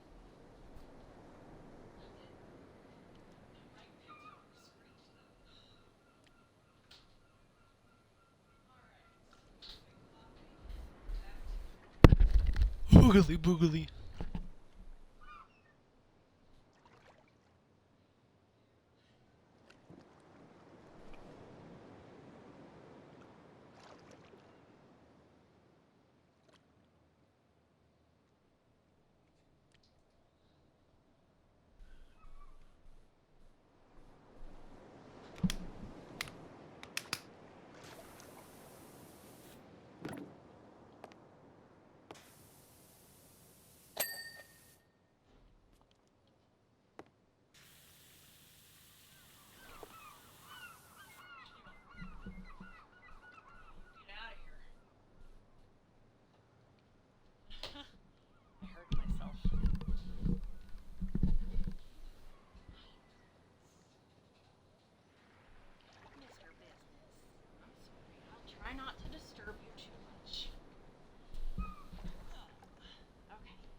Okay, I'm back. I'm pretty sure it was just my kid upstairs. I mean, I went and checked. Uh, I don't know. He's moving around doing stuff. I don't know why it was so noisy, but anyway, um,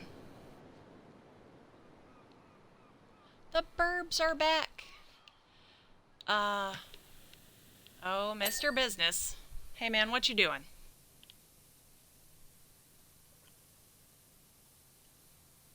What are you typing?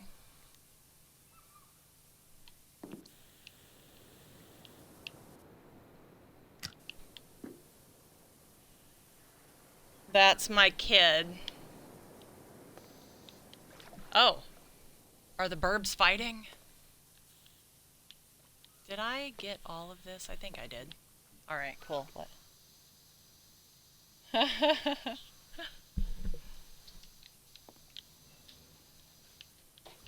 Hey man. Uh, well, I'm glad I can help you with your schoolwork. I'm not sure if he realizes that you're Willow. And that's Willow. Okay, okay, he does. He said he knows. Okay. Alright. Um, I thought you could just absolutely destroy all of them. no. Dude. Mr. Business, you cannot get up there. Sir. Dude. Go do schoolwork. Yeah, you better stop that before you get dizzy and fall.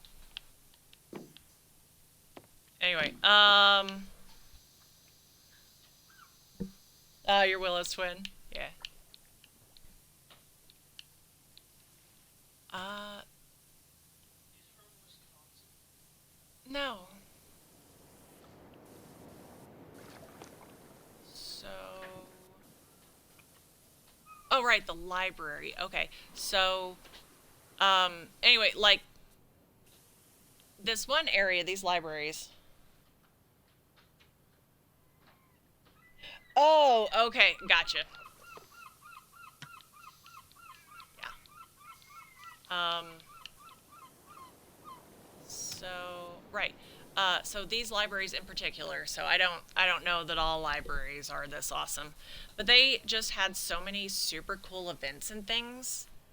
Like so much stuff for kids especially, which is it's really nice when when you're poor and you have kids and they're very active and like need all the activities, right? Because like the public library things are they're free to participate in. He might be in college. What? Okay.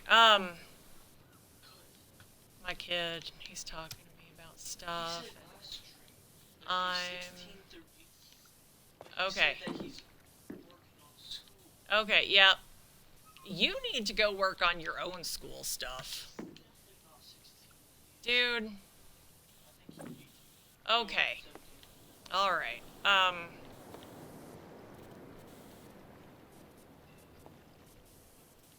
Yeah, anyway, they did the Pokemon Day. They had, like, just a ton of Pokemon cards set out on this table.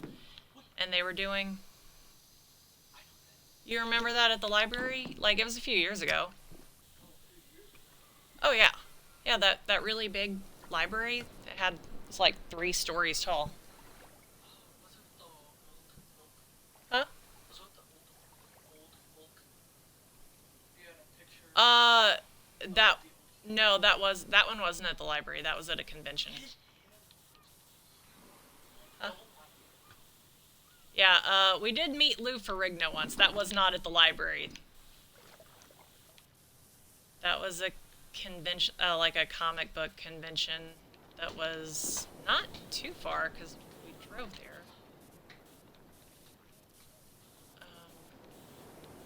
Yeah, that was pretty fun.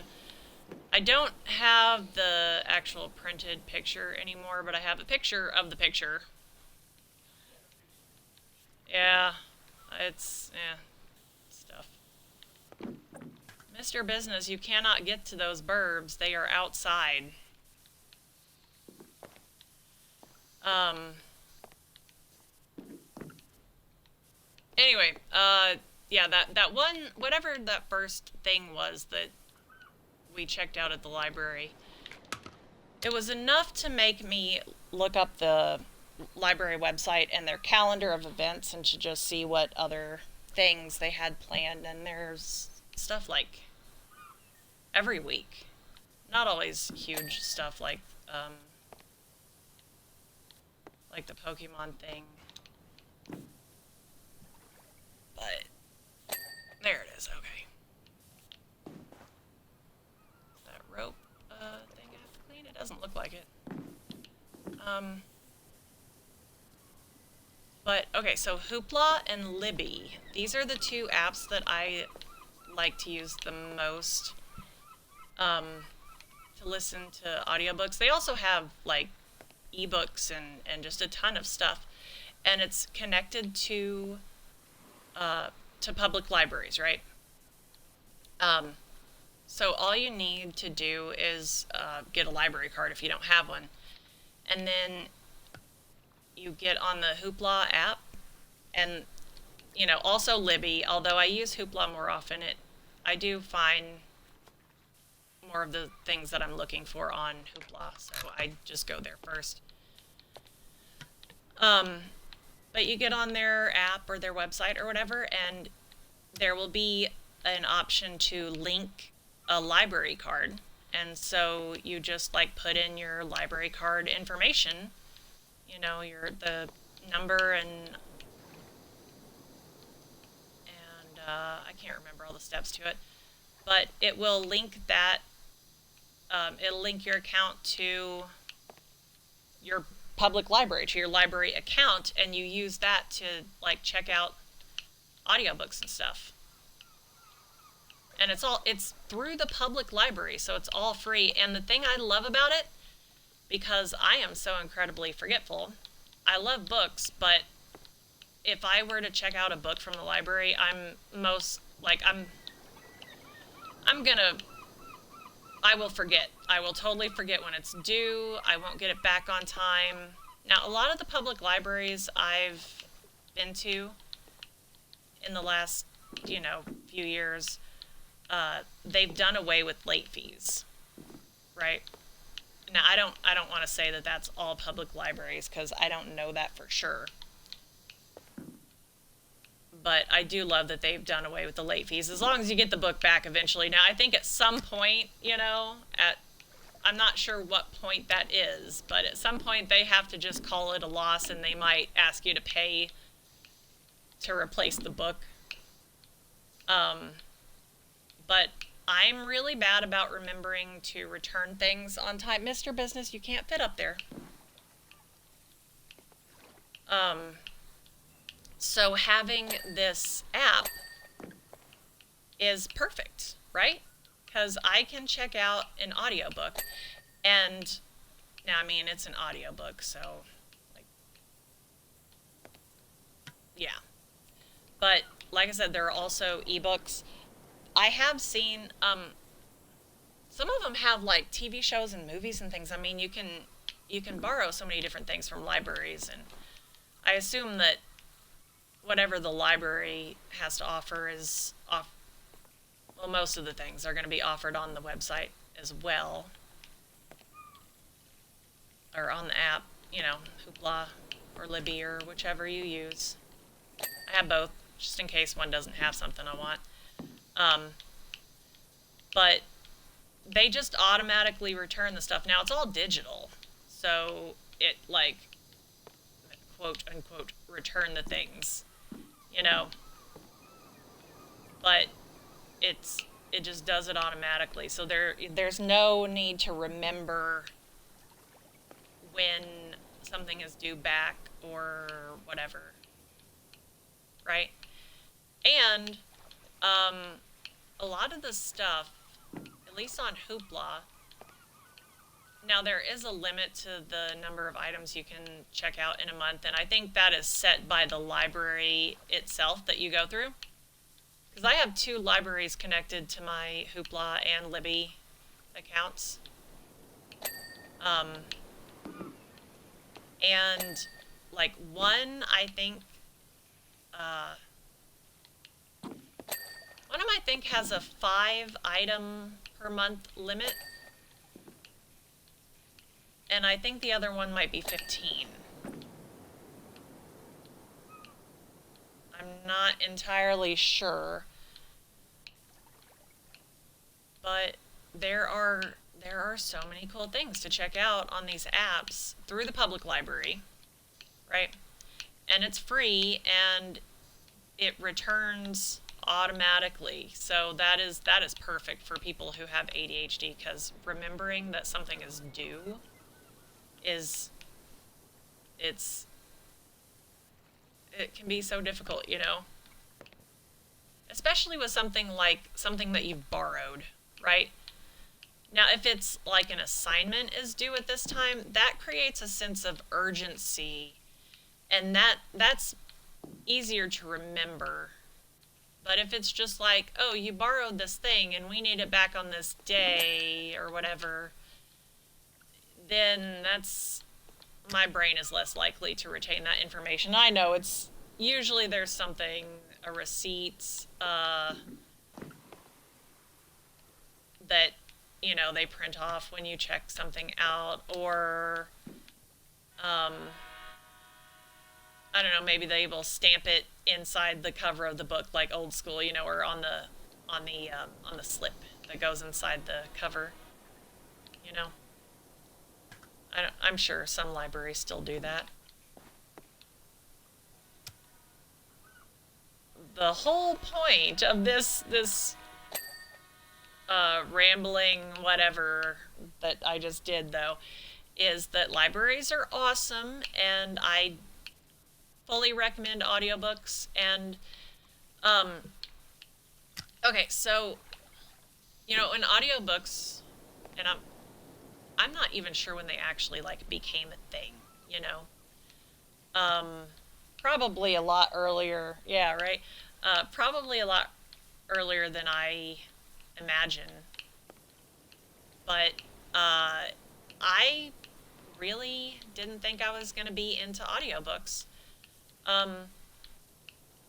The audio processing, you know, it is an issue for me, and yeah, I definitely prefer a visual medium, right? I still love to sit down with a real book and read, but just because of my life and my home and just everything, like stuff changes, it's easier for me now to listen to audiobooks than to sit down and read a book. And yeah, so like, I guess when I first encountered the idea of audiobooks, I was like, ugh, why would I want to do that when I can read a book and hold it in my hands, you know? And I've totally changed my mind about it. And so this is just for anyone who feels the same, who maybe thinks, oh, well, why would I want to mess with an audiobook? I can just read a real book. You know, you get used to it, really. Especially if it's like an audio kind of processing thing like I have. I definitely will listen to the same book a few times sometimes. Maybe not back to back. There's this one series, it has kind of become my go-to audiobook series when I want to put on my headphones and just kind of check out. It's definitely not like the best quality writing, but it's interesting. It's so the first one is Murder at the Mayfair Hotel, and it's Cleopatra Fox is the main character, and so it's like a series. The last book is supposed to come out this year, like this summer, and I'm very excited for that. 'Cause I do not like to wait for things. Um, but it's they're all murder mysteries, and it's like 1900 England. Um, yeah, it's fun. I enjoy it. Like I said, it's not like the best quality writing or anything. Um, as a matter of fact, I'm almost curious enough to get my hands on like a physical copy, because there is. Okay, well, first of all, these books, they're all fairly new. I think. Ooh, I made another copy. Copy. I made a coffee. I know how to talk.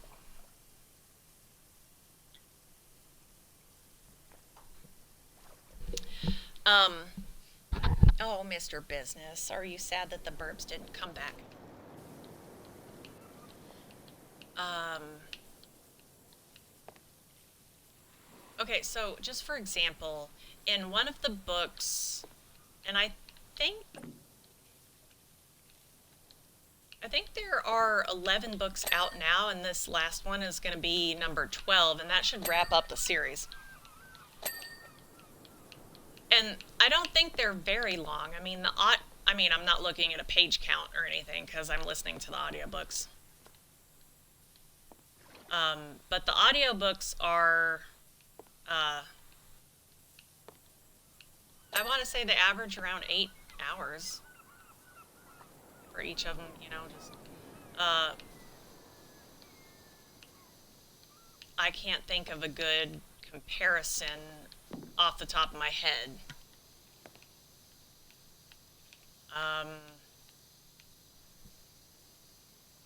So I don't know if that's, like, if I were to look at the book itself, like, would I think, oh, this is going to be a long read, or, Anyway,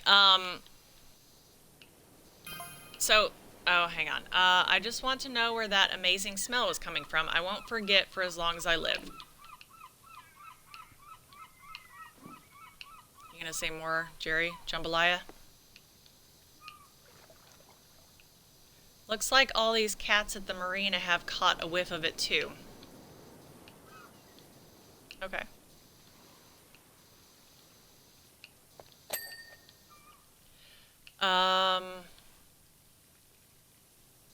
Oh, right. So, yeah, so the first book only came out like a few years ago. I'm not entirely sure. I want to say 2022.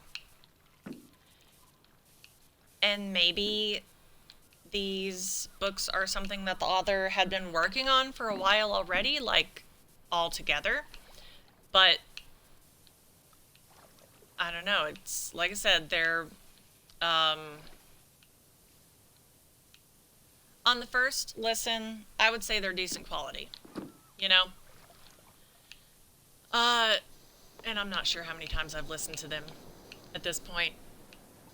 Every time I would get caught up and I had to wait for the next book, I would just start the whole thing over again. Like from book one. Because I really do enjoy them that much. I'm not saying that they're bad books. They are good. They're just not like classics, you know? I don't know that I would, I don't know that I would use the Cleopatra Fox mysteries in like a literature class or anything. I mean, maybe. I don't know. It feels like they all were written pretty fast, you know? Considering we're on like book 12, or we're waiting for book 12. And the series only started a few years ago. Seems like it should take a little bit longer to write a book. Maybe I'm wrong. I don't know. But there is this one character, And she shows up for several books in a row. Have I gotten... I don't think I got all of this side, did I? Maybe I did. Well, not up there. But when she's introduced, her mother calls her by her first name and she says Joan. Right? And she says that several times in this book. And I can't remember which one the characters were introduced in. I want to say like book 3 or 4. But then the very next book, okay, and the name Joan was used throughout that first one that she's introduced in. The next book, though, Mom starts calling her Claire. I'm like, okay, did the author just forget the character's name? What happened? You know? I can't even begin to guess. Now, I believe the name Claire stuck the rest of the time that she was in the books.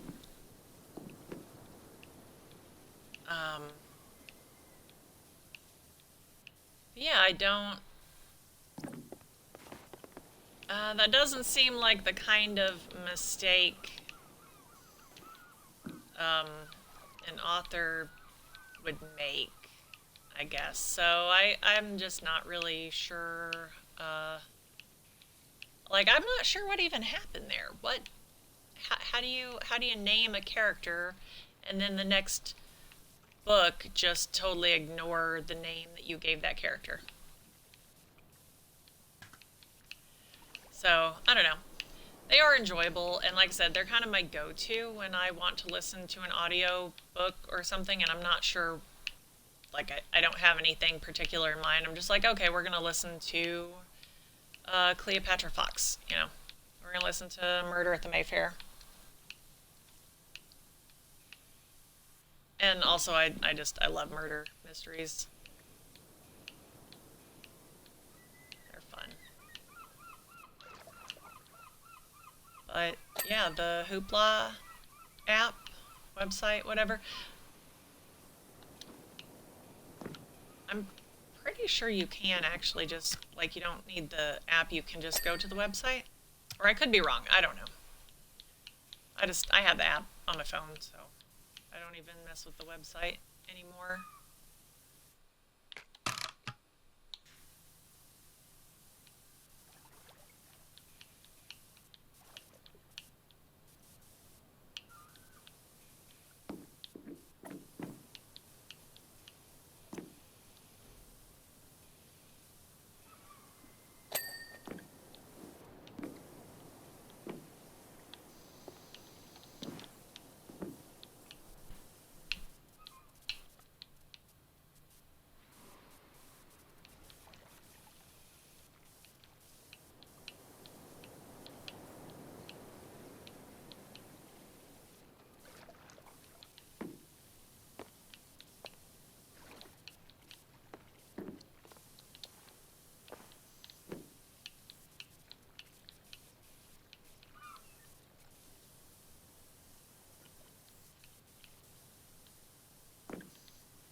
Now I have no idea what to talk about.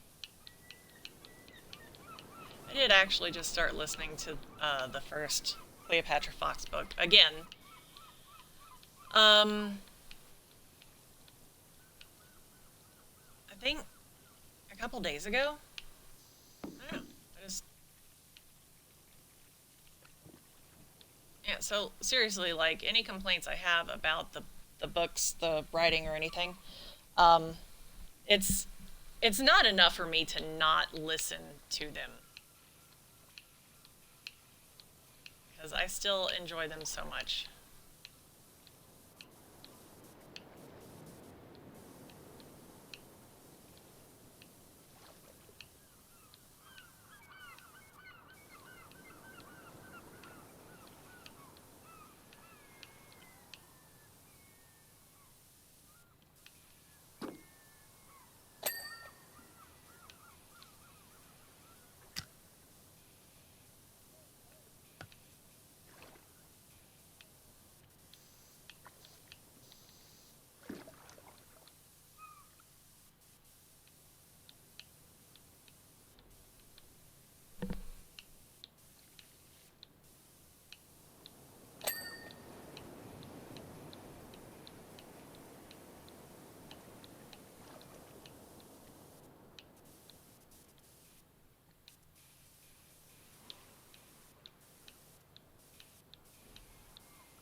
So the Pit. Um, that is a show that I have been watching. And first of all, it is fantastic. But also, I did not realize that the main doctor, Dr. Robbie in the Pit, he was on ER, right?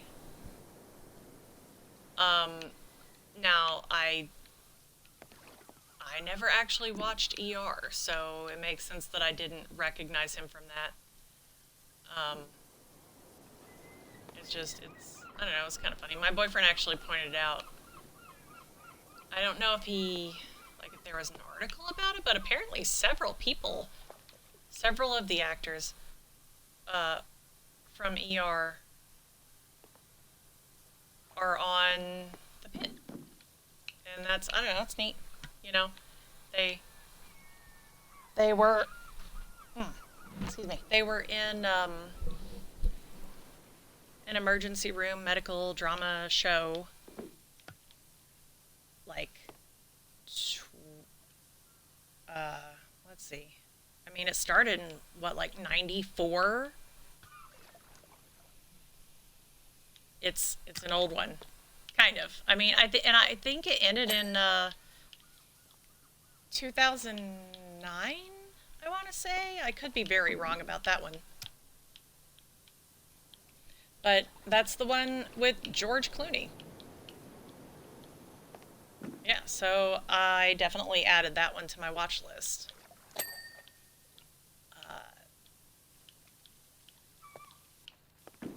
My backlog of shows that I have to watch. Yeah, that's funny. So there is a YouTuber my boyfriend watches. The channel, I think, is called The Backlogs. And I think the guy who, I don't know if he's got other people who play on that channel. So I don't actually,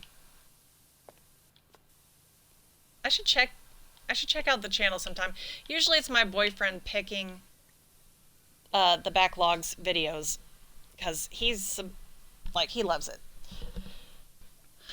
He's subscribed to the Backlogs, and that's one of his comfort shows, I think, really. Not, I mean, I guess we could call it a show. It's a YouTube channel, but that's one of them that he likes to turn on when he's trying to get to sleep. And what I find kind of funny, especially about the name, the Backlogs, right? Because Backlogs implies that it's a backlog of things that are like due or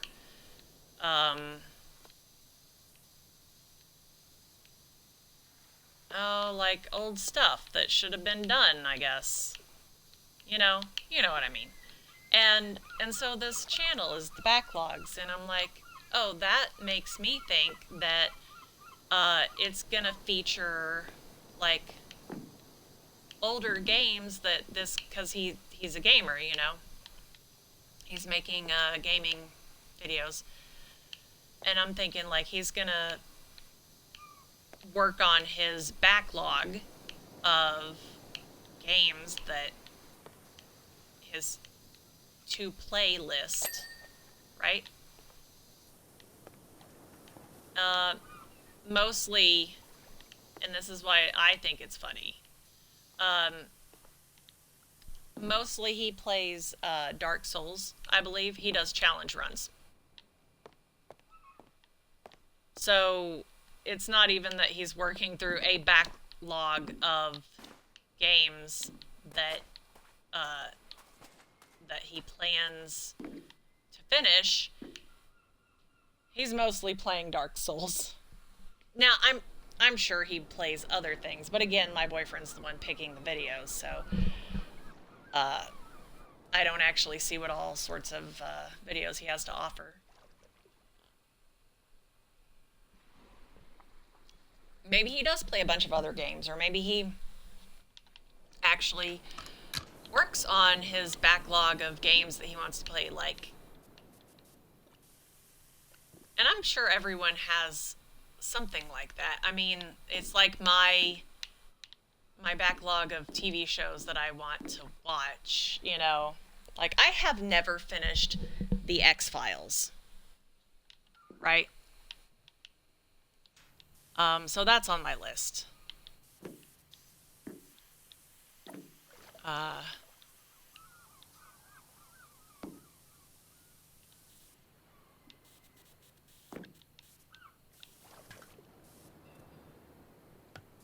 I heard that.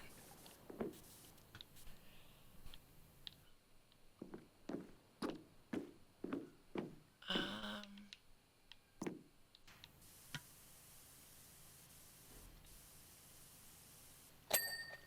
okay, cool. Got that.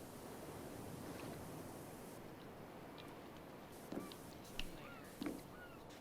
Oh, hey, it's in my way. I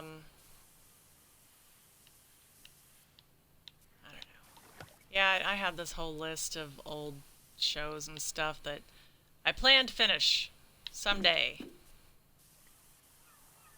And I have just added a show. Now, if I get into it and I decide that I hate the show, I will just stop watching it. But it's got young George Clooney. How could I not like it? Yeah, I just added a show that has, what, like 14, 15 seasons or something? It's gonna take me so long to get through that. Now that one is not really high on the list of things that I would like to watch. It's there. I'll get to it eventually.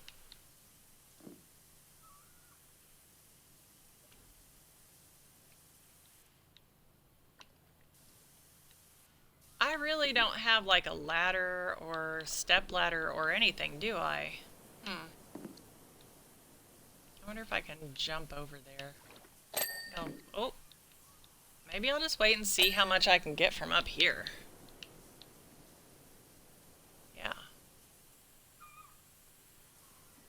I do have this super awesome, ultra professional, power washer, whatever.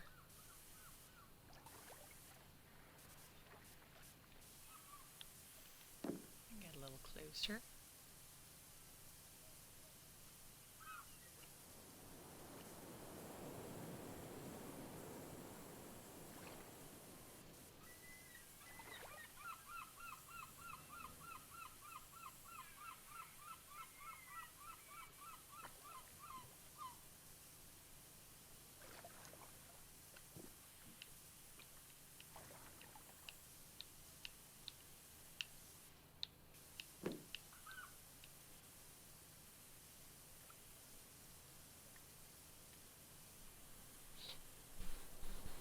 Mr. Business. I see you. He's so cute. It's just not very snuggly. I don't know, it makes me sort of sad, honestly, that he just doesn't want to be held. He's totally fine with hanging out, you know? He'll hop up here on the chair with me. But he does not appreciate being picked up, like, at all.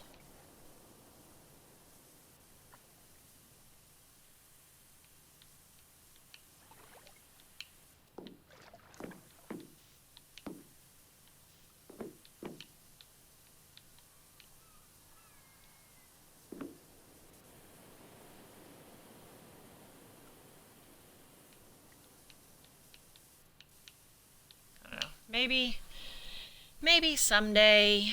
Yeah, I'm talking about you. Maybe someday he will be okay with it. He's only like 2.5, give or take. Are you leaving? Yep. He left. Now, as soon as I put this footrest down, he will come back and demand that I put his perch back up for him.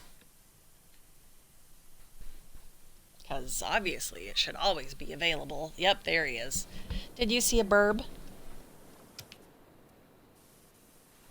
He likes to watch the burbs. Oh. Now don't try to climb up in that window, sir. There's not enough space for you.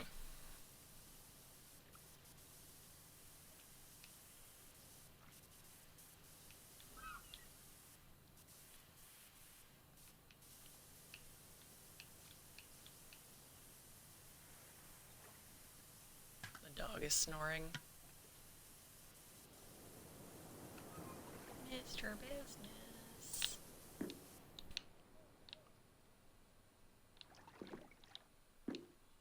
Alright, let's go. Hello. Yes, you are precious. We're gonna go to the other side and get what we can get over here. Hello. Hi. Do you... Oh, careful. Don't get snagged in the cord.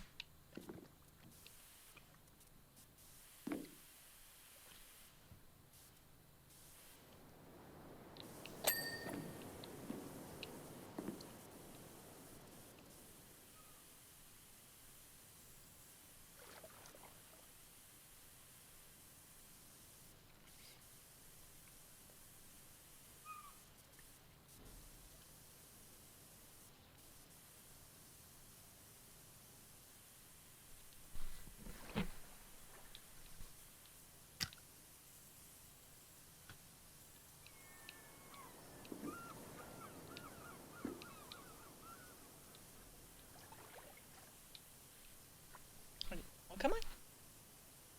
Come on. Come on, Mr. Business. There he is. There's the sweet, sweet kitty. Okay. Yeah, hello.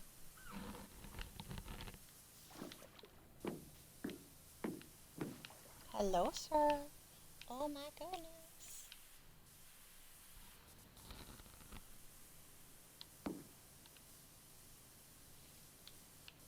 I'm guessing I'm just gonna have to try to jump on here.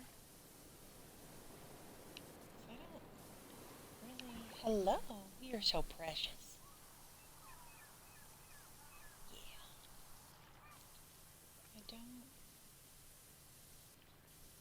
see any other way to get some of these spots here. Oh.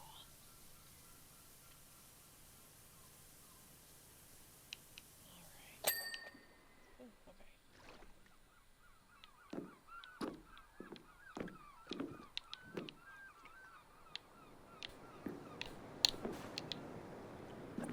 Ooh, sweets.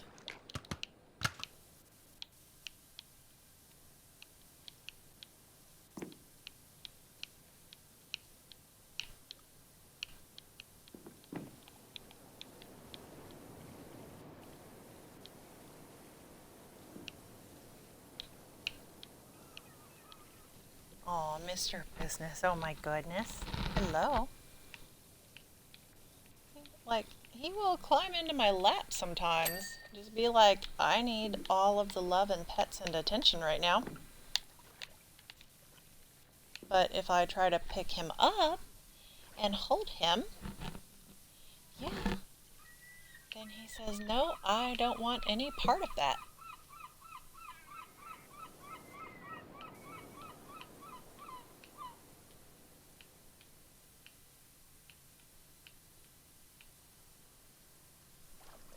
Oh, hang on, let's...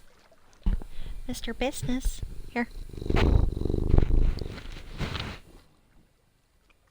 Yeah. He's so happy.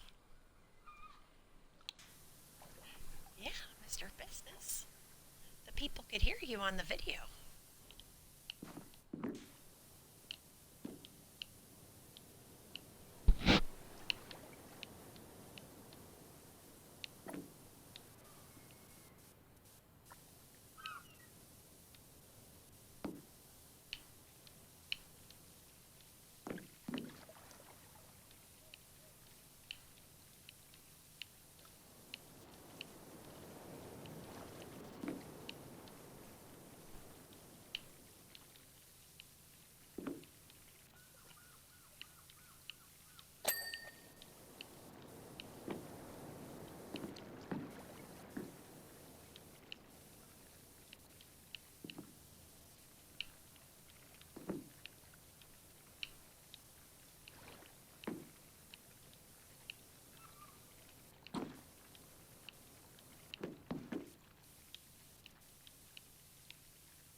Mr. Business. Oh, he's so sweet.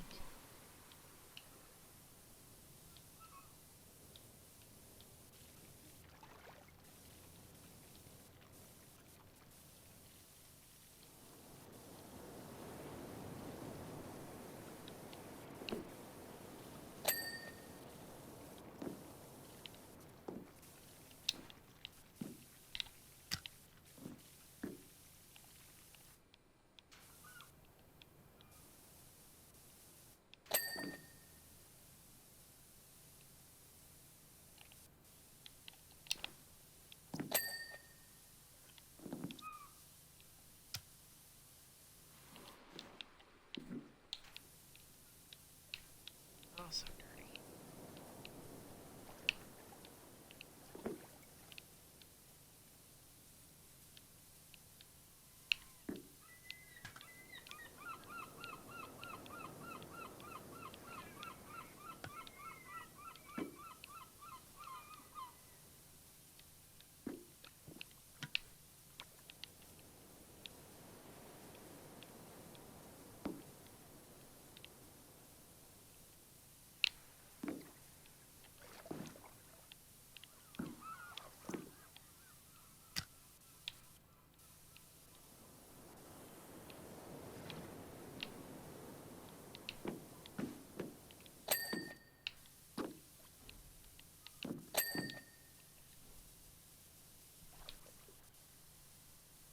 Mr. Business, we're at 99%. Almost clean the entire boat. Pretty sure I've got everything. Wait, did I get the... Yeah, I got the spotlight. Okay, so yeah, this should be the last dirty area.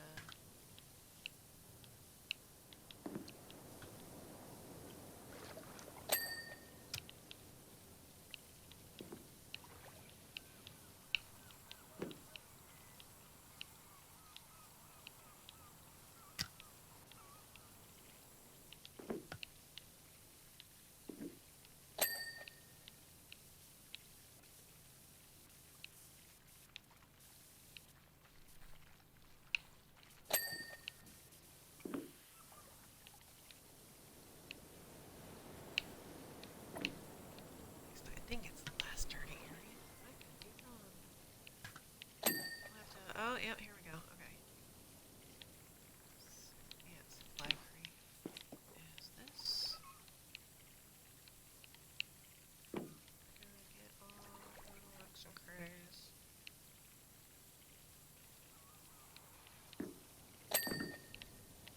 Bridge wall. Somewhere on here, some dirt. There's the dirt. Okay, yeah, it's just this. Yes, we did it.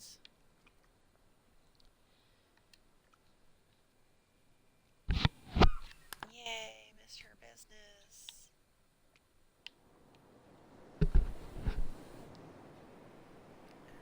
The coffee. Oh, okay, I got it. Oh my gosh. Would you like to inspect it, Mr. Business? Okay. It passes inspection.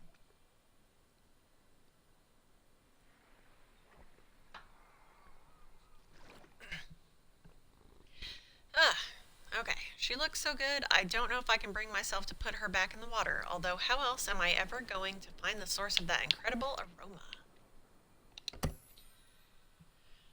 Alrighty, I did the boat. Yes, and we're gonna clean this thing again.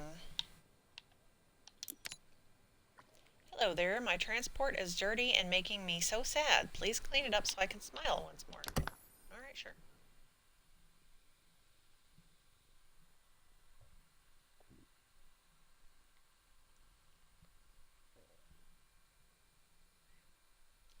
Mr. Business. Oh my gosh, you're so precious. Yes, yes you are. You're so sweet. You're making so many biscuits. Alright, hello friend. Can you come and wash my recreational vehicle again, please? What? Oh, cool.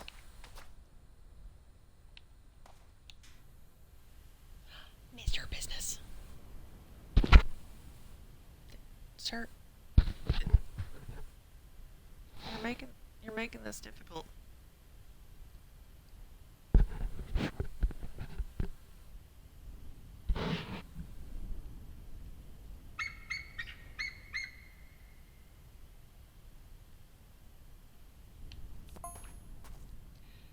Cerulean Sky. Apologies for the deception and relax. This isn't an alien invasion or anything weird like that. Oh, that's cool. The aliens know what a good job I do. We're simply time-traveling scientists from the year 2278. Oh, okay. I like the idea of aliens better, but that's fine. Mr. Business, sir, I can't work like this. Kind of. I just can't really change positions.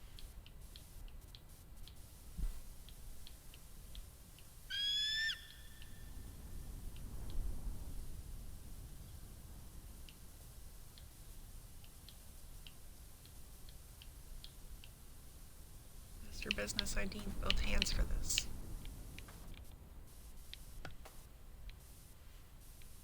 Alrighty.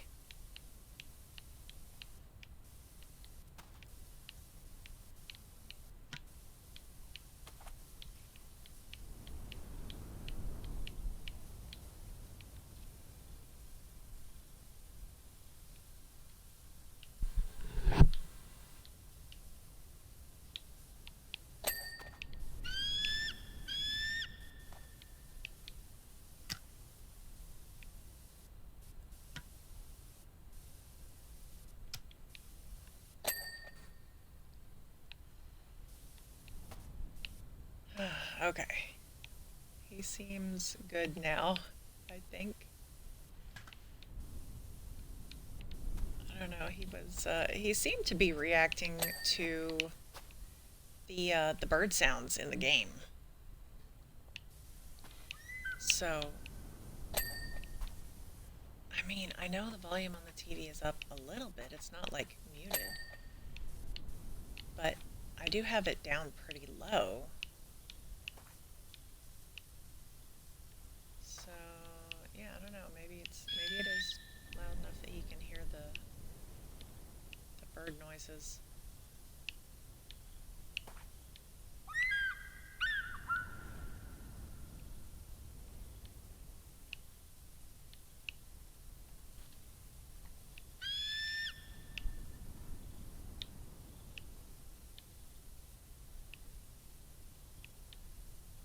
This is pretty neat. And I'm sorry about the clicking from the stick. I can hear it. So I know the mic is picking it up. Mr. Business is... Yes, I know, sir. I'm talking about you.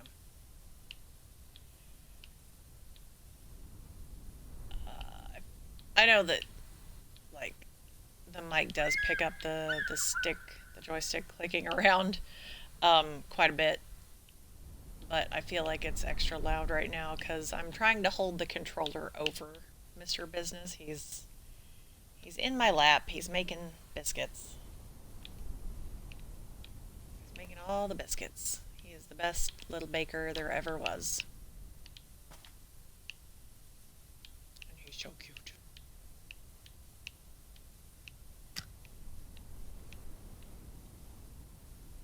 But yeah, I've got the controller a lot closer to the mic than I usually do, so it's picking up that joystick movement.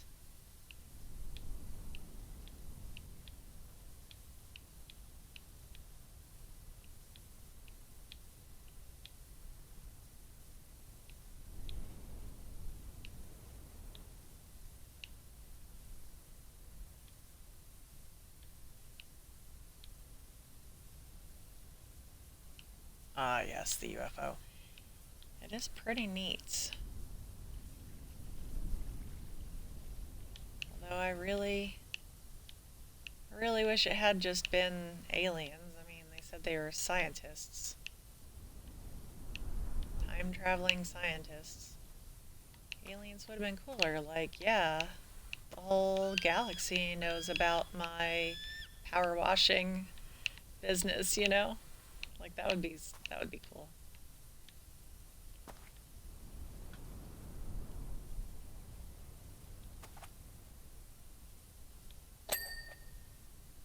And I honestly I would have been done with this stream by now. I mean, we're at just over 2.5 hours, but I have a cat. I can't disturb the cat. He must not the cat.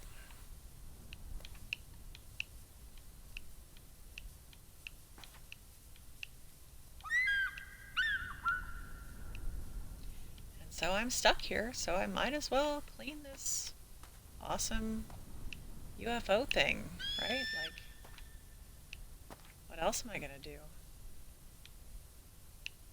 Apart from, pet Mr. Business, obviously, but he seems preoccupied with his biscuits right now, so I'm gonna work on this.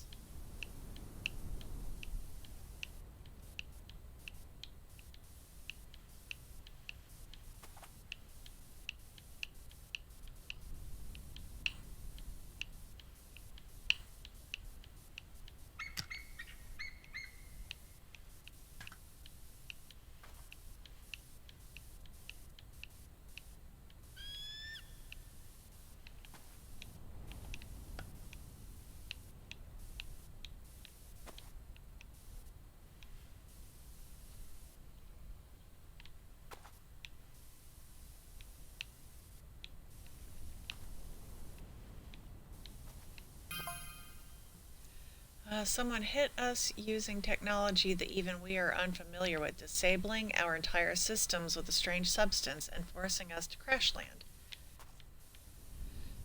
Huh, okay. Until our vehicle is completely clean, we're stuck here.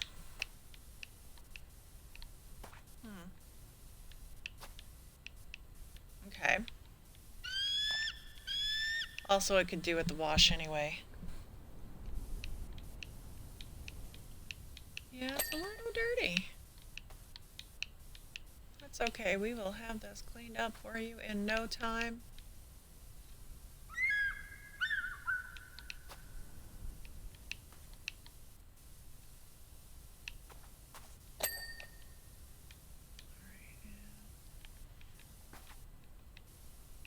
There's some there. Yep, okay, cool.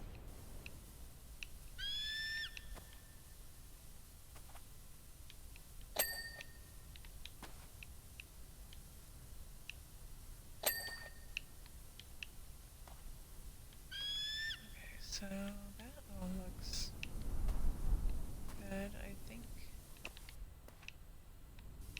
Yep. And this leg.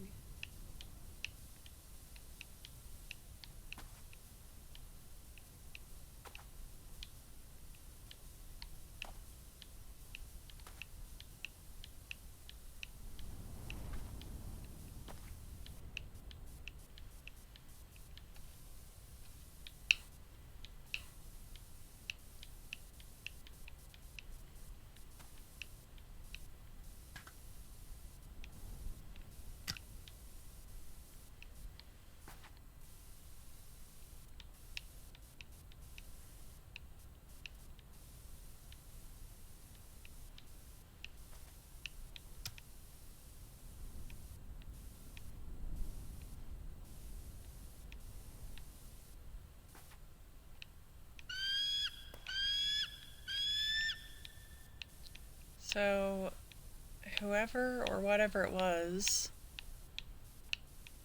that hit these time-traveling scientists from the future, are we, are we assuming that they were hit by other time-traveling scientists from even farther into the future?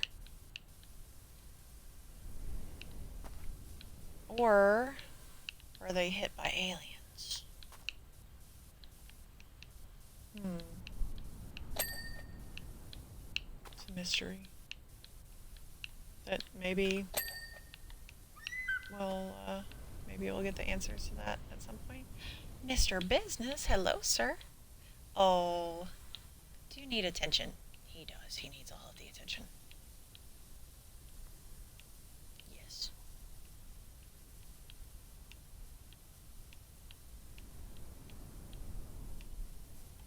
Oh, Mr. Business. Oh, you're so sweet. Yes. So precious. Oh, goodness. Oh, good scritches. Yeah. All right.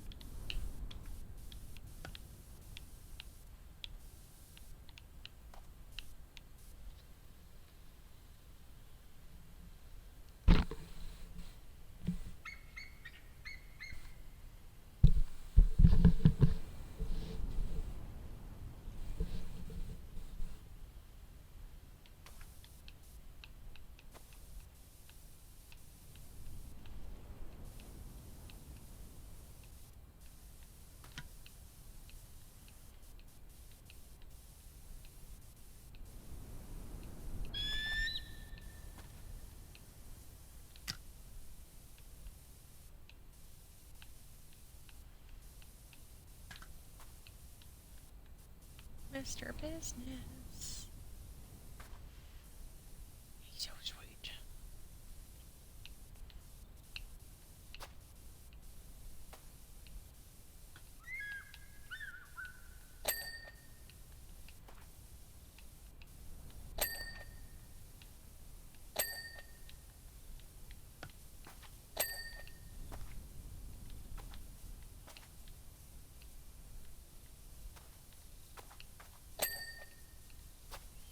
What is it?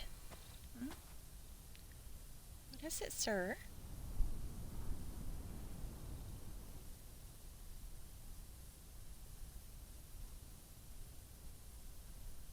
Oh, Mr. Business. Yes.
Mr. Business.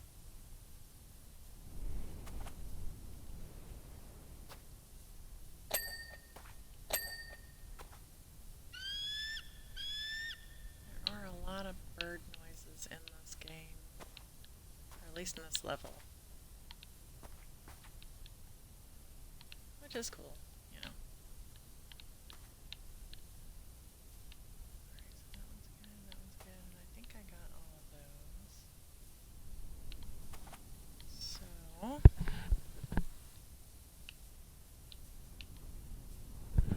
let's see.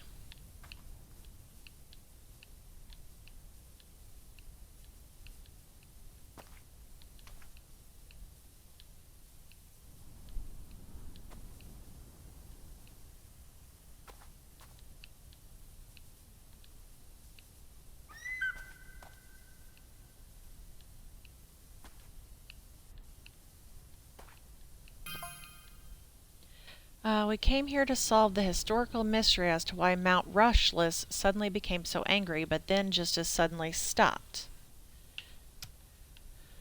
It was me. I did it. It's not known to you guys yet, but Rushless is the master key for the entire Pacific Ring of volcanoes. When it blows, they all blow. Ooh, okay. Well, that's fun. And the last time that happened, we said goodbye to the dinosaurs. Okay.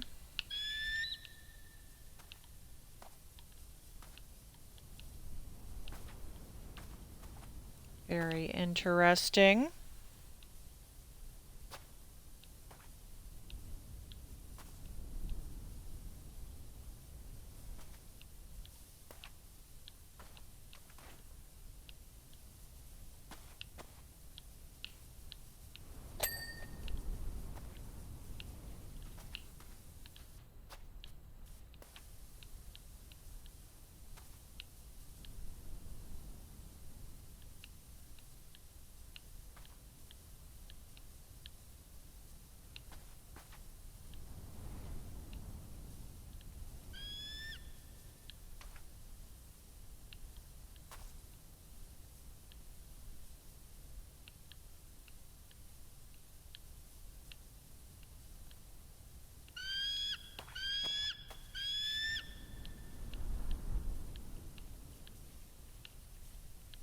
Yeah, he's definitely hearing those bird noises from the TV. That's cute. He seems to think he's a hunter. I guess he probably might be able to do something. Oh, I have offended him. He's left. Oh, wow. Ooh. My legs were stuck in that one position for so long.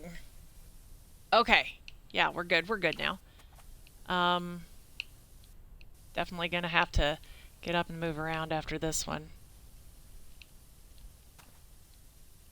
But yeah, Mr. Business is a chonk.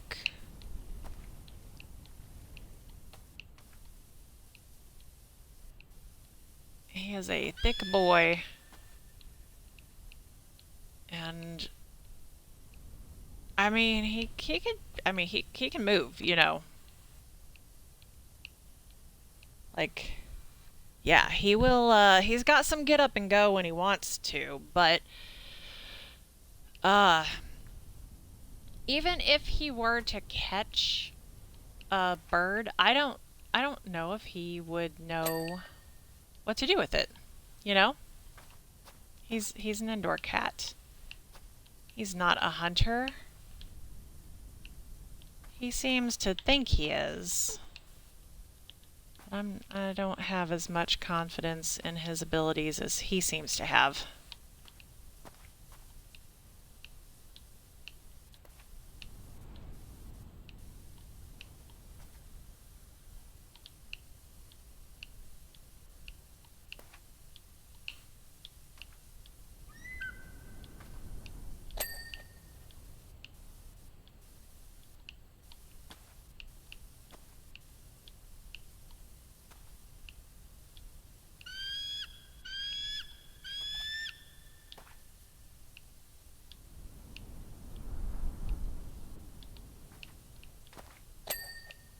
He did leave. As a matter of fact, I think he went to the back door. Uh, he likes to sit at the back door and watch the birds and the squirrels and things. And occasionally, when someone opens the door to let Bandit out, he will decide he's just going to go out as well. It's happened a couple of times, and I really hope that he doesn't get too confident and just run outside one day and then freak out and get lost. He is microchipped, so, if he were to get out and somebody found him and, provided they're considerate enough to take him to a vet and have him checked for a chip, then I should be able to get him back.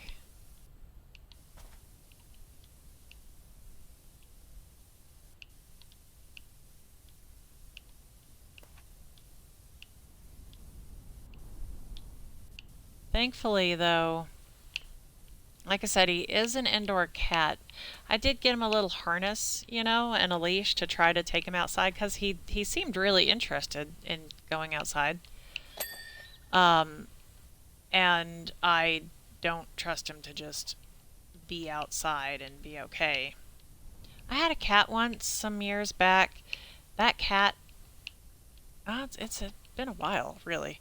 But that cat would freak out, like totally panic when he got outside. And he would just run. He would just take off. He would run away from me. I was his favorite person. And yeah, some cats just react that way. It's really weird. So I don't know what to expect if Mr. Business makes it outside like that. So I've just tried to be really careful, about, I feel like this area still has some dirt that I'm probably not going to get from the top, but that's fine.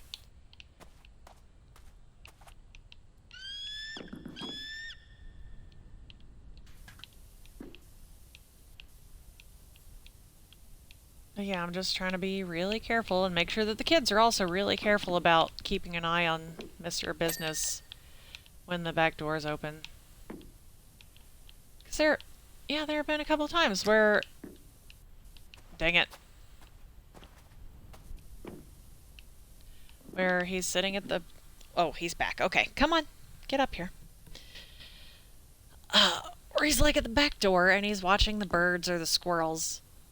And, he did it to me once or twice. I opened the door to either let Bandit in or out. And then Mr. Business was just so zeroed in on whatever small animal was out back. And he just charged out the back door, and I had to practically tackle him. We flew close to the volcano in the dead of night, FYI with just a few lights on. We were spotted and shot down by a jet plane, and now this timeline is all over the place. Oh, okay. Is there more? Is that it? Is that all you have to say right now? Our data now suggests that Mount Rushless has passed the point of no return and is going to blow. Is it? Yeah, it's still over there doing its thing. I thought the statue had, like, rescued us all.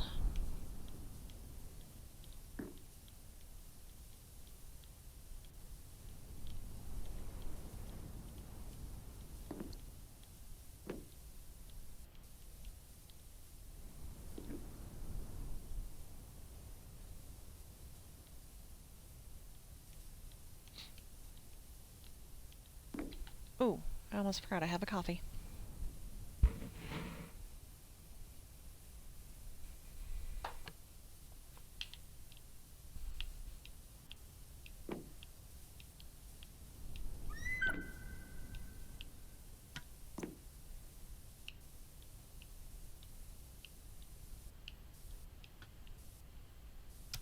See, I did miss some of that right there. Wonder if I can get all that from up here, if I'm gonna have to go around the side again.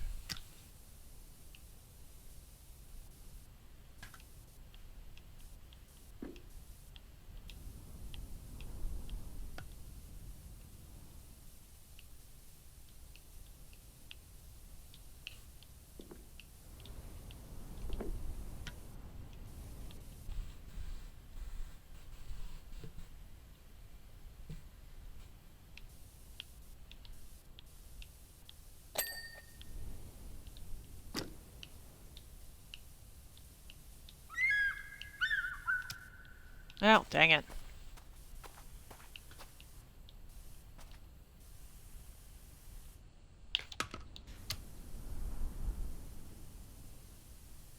Oh, I haven't checked the store in a bit.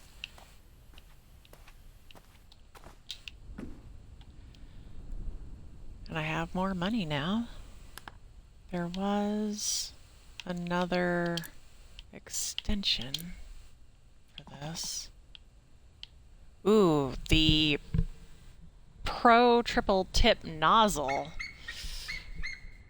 Nah, that's gonna take all my money. I think I'll leave that for now, but I will get this.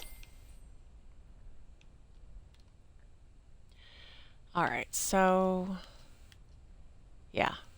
I own every variety of power washer available. Let's see. Nah, don't need any of that. Don't necessarily need any of those right now. Those are just skins. I can go ahead and... Does it show how much I own? I don't think it does. Alright, let's just... Yeah, let's just go ahead and buy all of these.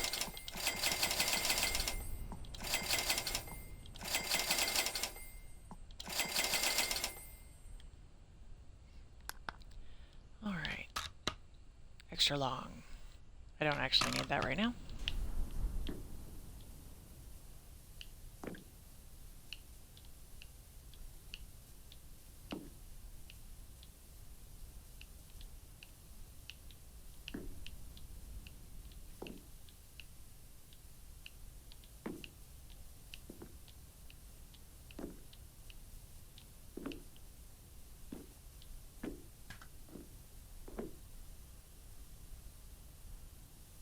Yep, upgrades.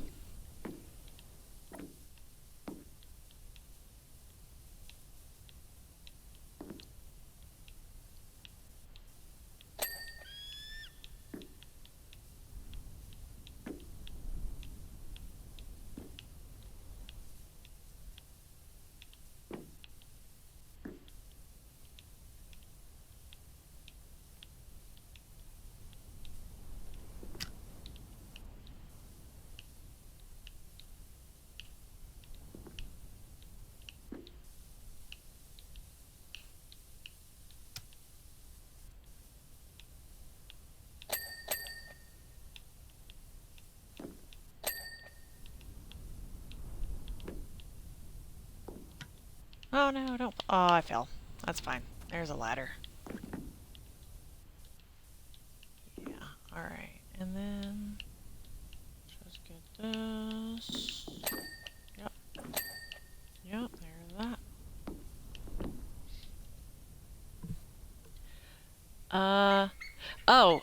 The Dweller's World? So, definitely on Saturday. Like,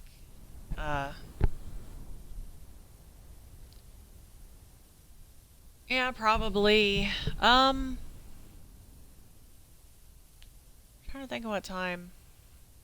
I will probably be on the Dweller's World, like, as soon as I get up Saturday morning, so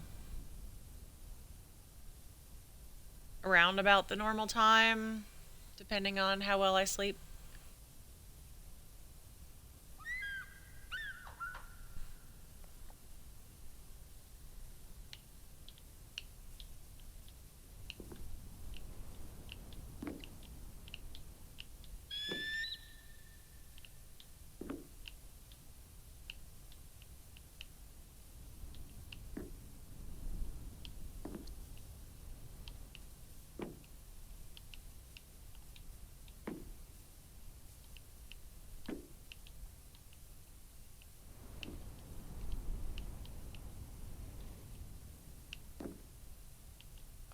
What am I missing on this thing?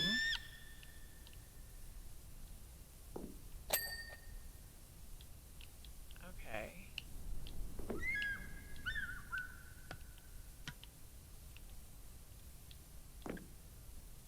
Hmm. Is it that there? Like what?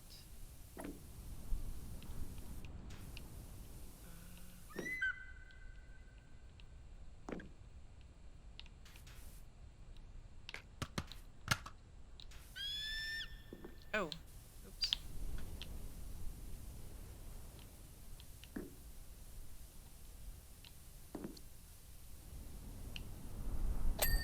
Okay, got it.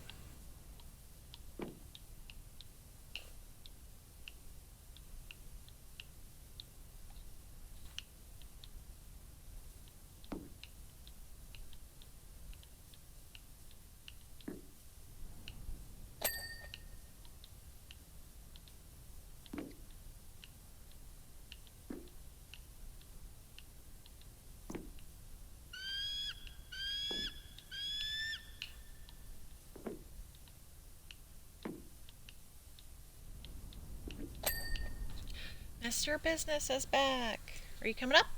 Come on.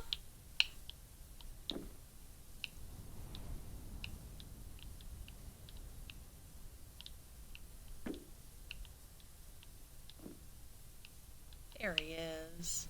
Is there a bird out there? I don't see anything.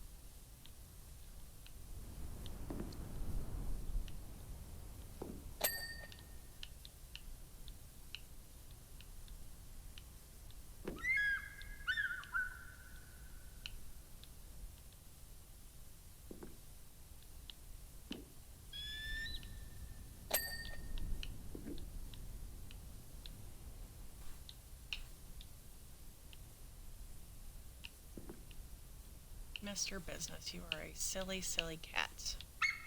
And I just remember that I have to make chicken nuggets tonight. So I might start prepping that after this. By the way, how was our early 21st century parlance? Most of the Ares anthropological archives were lost in the Second Martian War of 2145. Okay. And how nice is red velvet cake? We're defo gonna replicate that long lost recipe if we manage to get back to the future. Okay.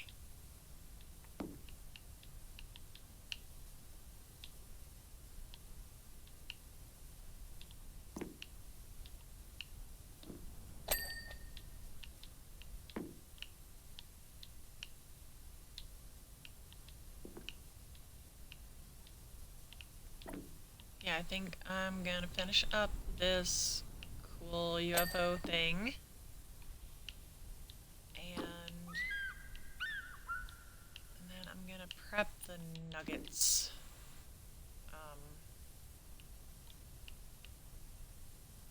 Just get all of that ready to go. 'Cause if I wait too long, then I'm not gonna want to do it later. And there's definitely some prep that needs to be done before I can start cooking them, and that like takes the longest, and yeah. So that's fun. But they taste great.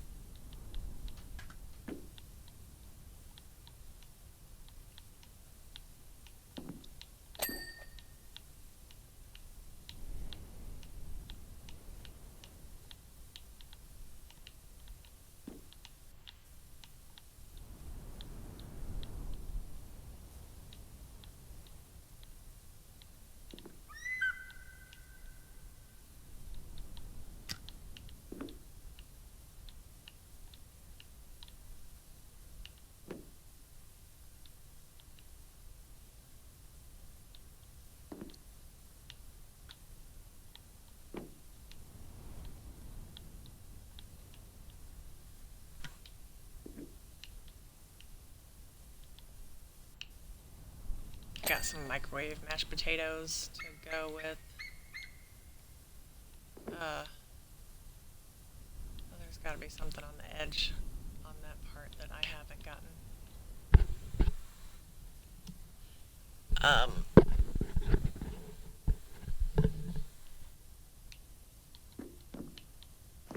okay. I think everything's good.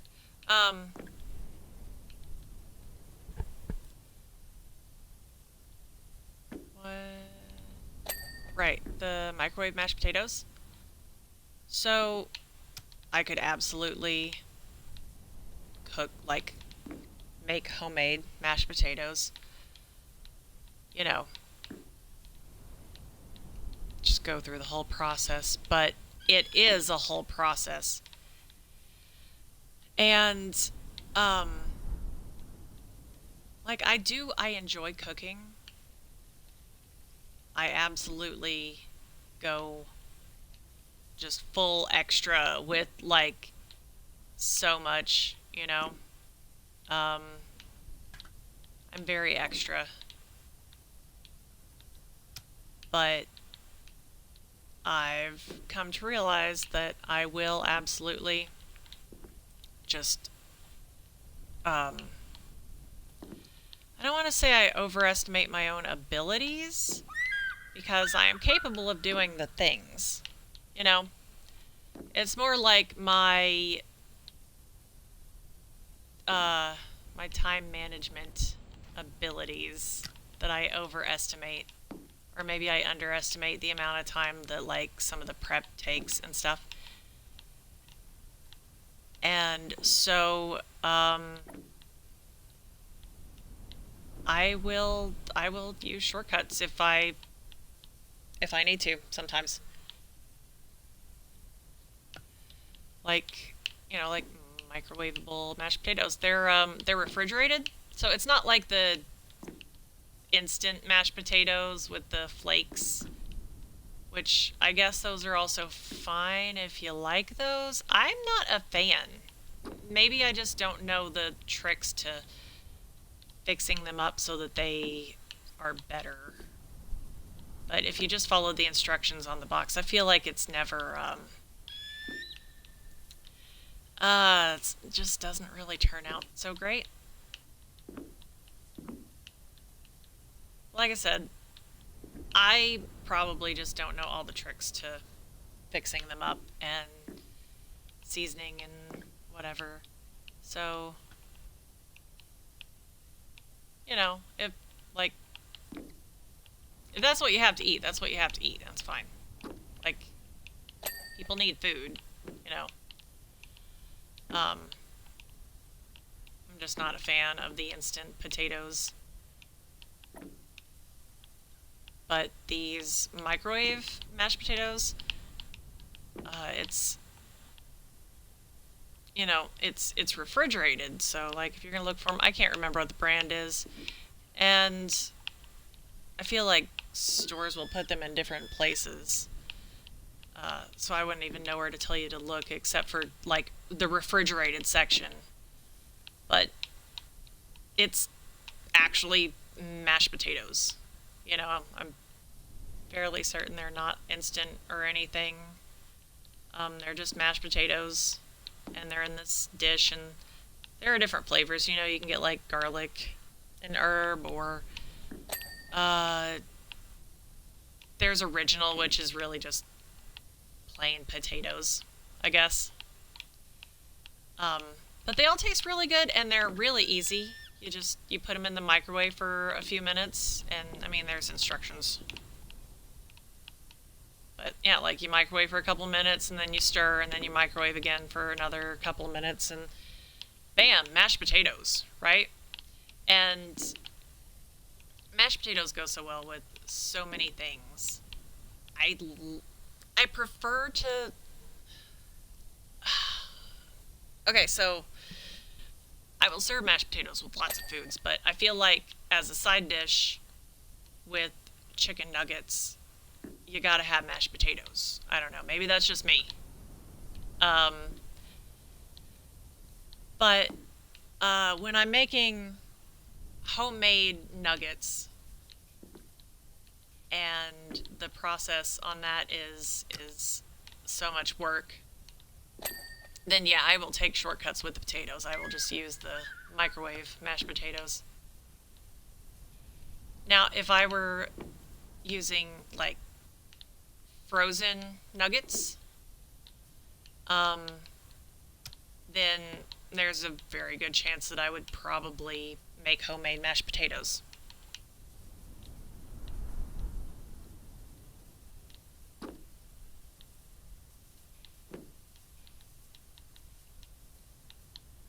So, yeah, I don't know. But I'm kind of spacing out a little bit.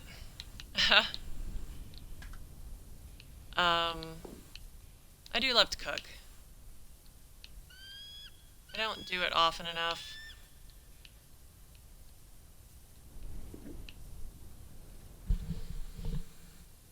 Oh, you like, what, nuggets or mashed potatoes with mac and cheese?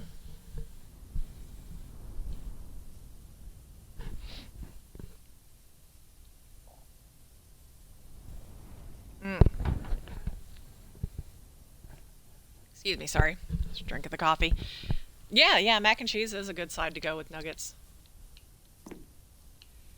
Okay, so I have a confession to make.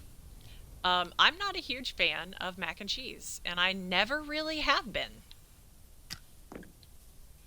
Like, even as a kid, it wasn't my go-to side dish, or even, just some people will eat mac and cheese as a meal, and again, that's fine. Especially if you dress it up, right? Now, I feel like I like it more as an adult. Um, I will fix mac and cheese sometimes. My kids love it. But most of the time, I kind of just forget that it even is an option, you know? You gotta fix it up though, right? You gotta throw some bacon bits in there. Maybe, I don't know, maybe put some breadcrumbs on top and like stick in the oven for a little bit and, you know? Um, yeah, like you can fix it up a lot of different ways.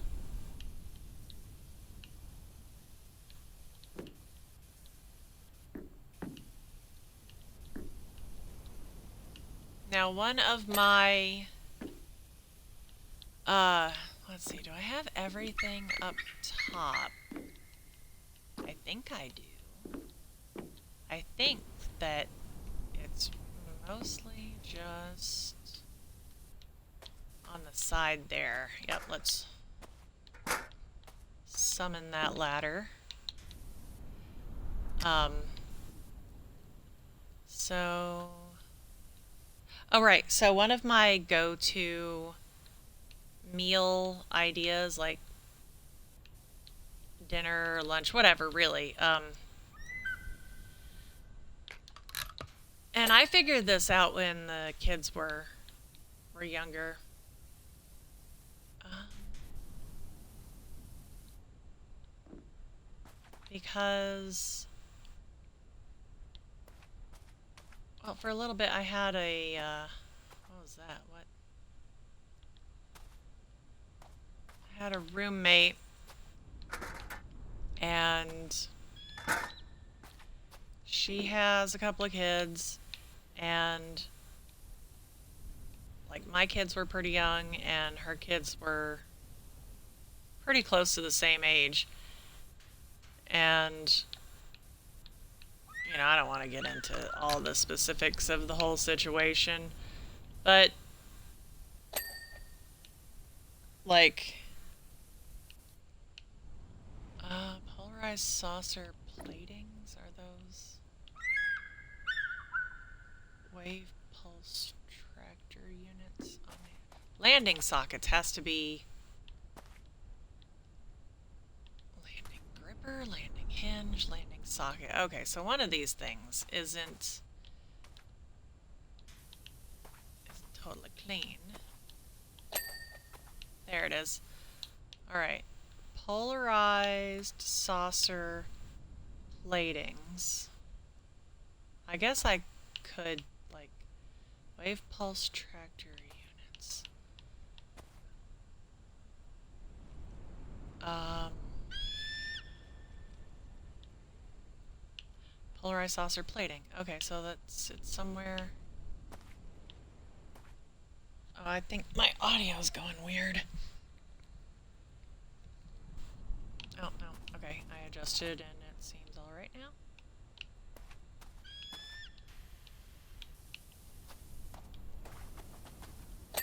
There we go. So just the wave pulse tractor unit. Is that on top? It's gotta be on top somewhere. Anyway, so yeah, so the food thing. So I had this roommate and we're both, you know, pretty poor and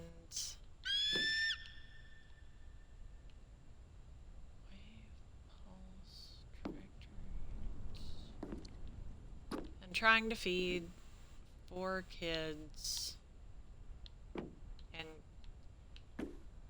kids can be picky eaters. Now, I just want to make sure that, you know, like, I'm clear on this. First, I don't force my kids to eat anything that they hate, right? And it's not so much an issue now that they're a little bit older. It was kind of an issue when they were little, because little kids, I don't know, they get these ideas about food, like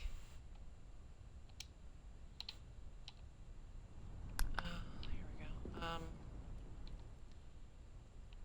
and they will just decide that they don't like something based on how the name sounds, right?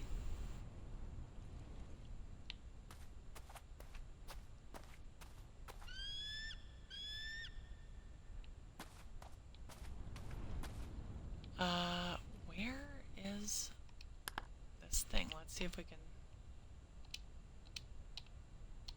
Nope. I don't see it.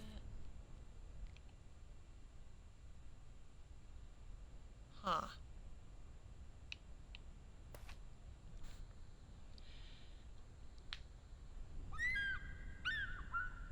Anyway,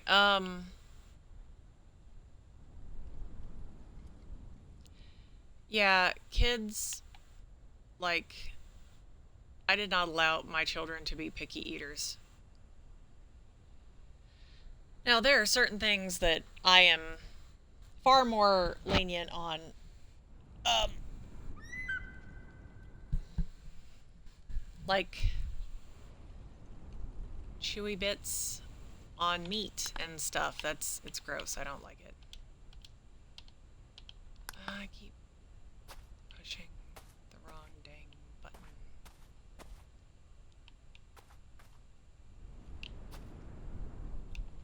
Wave pulse tractor unit. Okay. Ah. It's somewhere in here. Right? Yeah. Where's the dirt? Oh, it's over there. Okay. See, I need a stool.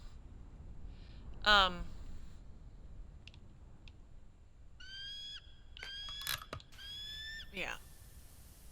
I made sure that my kids, I would, Wishy, you're not going to believe what we have discovered. Come quick. Awesome. Alright, so, when my kids were little, I wouldn't force them to eat something they really hated. But they absolutely had to try food. if I knew they hadn't tried it before, you know. Um, Sometimes, you know, I'd make them try it more than once. But if they really, really hated it, like, okay, I'm not going to force them to eat it.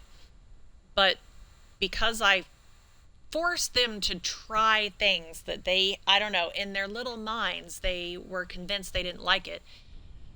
And, okay, so, when I was a kid, I would not eat cheesecake. And that was me popping my knuckles just now. Um, you used to hate broccoli, but now you love it? Yeah, like, right, right. Cheesecake. I know, but in my head, and I remember thinking this because I was little and no one ever just sat me down and said, here is a bite of cheesecake, eat it now, you know? And I'm not like a huge fan of cheese, and so I have it in my head that this is some kind of weird, gross cheese cake thing, and I'm like, no, I don't like cheesecake. I don't, but I never tried it, right? And so I totally understand that that's how kids think about things that they don't know anything about, right? They just, you hear the name of a thing and form an opinion on it, and they've never tried it. They don't know anything about it. And um because I understand that, I never accepted that with my kids, right? Um I always I would always make them try food. At least a little bit, and nothing unreasonable, you know. Nothing that I wouldn't eat. Um Definitely nothing like crazy spicy or anything.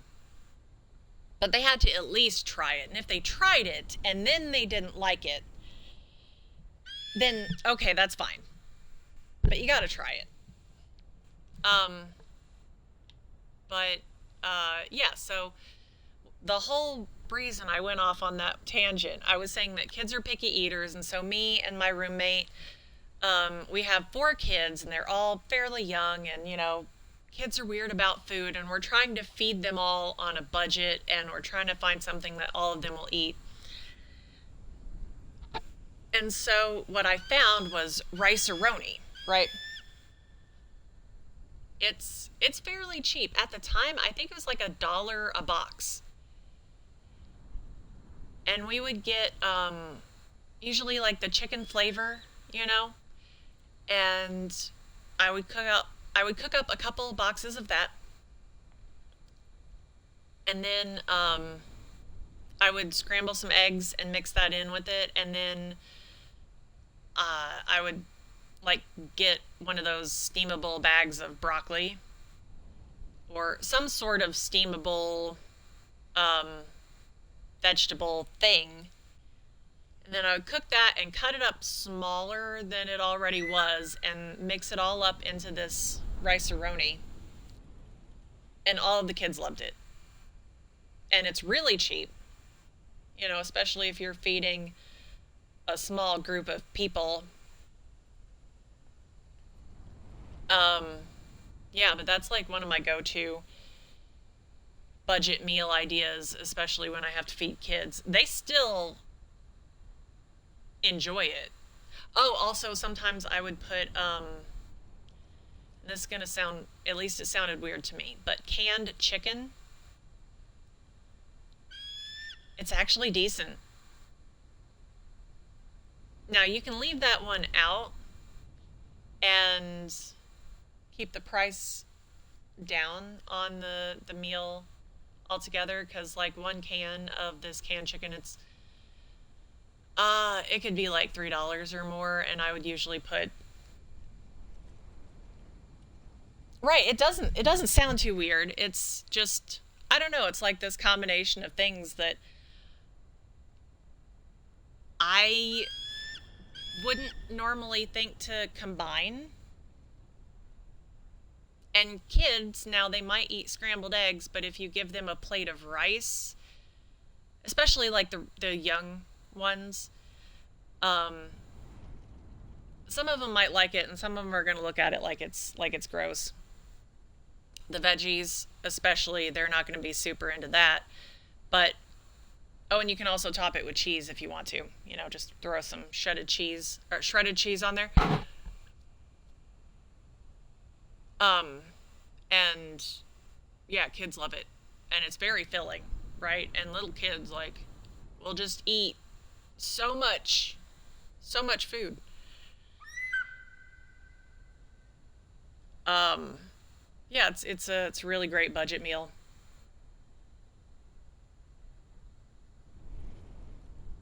Like, I'm trying to do the math in my head. I can't think exactly how much all this stuff costs, but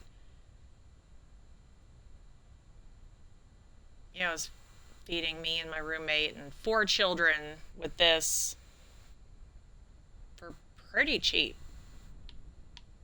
and no complaints from any of them. Like, oh, that's weird. I don't like it. I don't want to eat it. It looks funny. You know, and that is a parenting win, really. If you can find a food that the kids don't complain about in any way, like none of the kids complain about it, like that is, yeah, good job. All right, so systems are fully operational. Spectral analysis reveals a trace mineral with unusual properties. There's not enough time between now and the eruption to fix things here, but we've got a lead that might help us solve things in the past. You'll know we were successful if you ever see us again. You'll know we weren't if Rushless explodes and the skies go dark for 20 years. Thank you again, PowerWash Services. Yeah, okay, cool. Clean the Lost City Palace. Oh, that's going to be a big job. That's $22.50. That's going to take a while. Somewhere in the Pacific Ocean. Neat. Okay. Well, that sounds like it's going to be a fun job. Definitely not doing that one today. We're already at 3.5 hours. I for sure need to get up and get some things done and just stretch my legs for a bit. I don't know if I'm going to be back on today. I might, if I'm feeling it, if I don't get too busy with anything else. Although I really do need to work on this baby blanket. It's taking forever. Let's see. We will definitely, let's see, today's Tuesday. We will for sure be working on this at some point on Sunday for Simulator Sunday.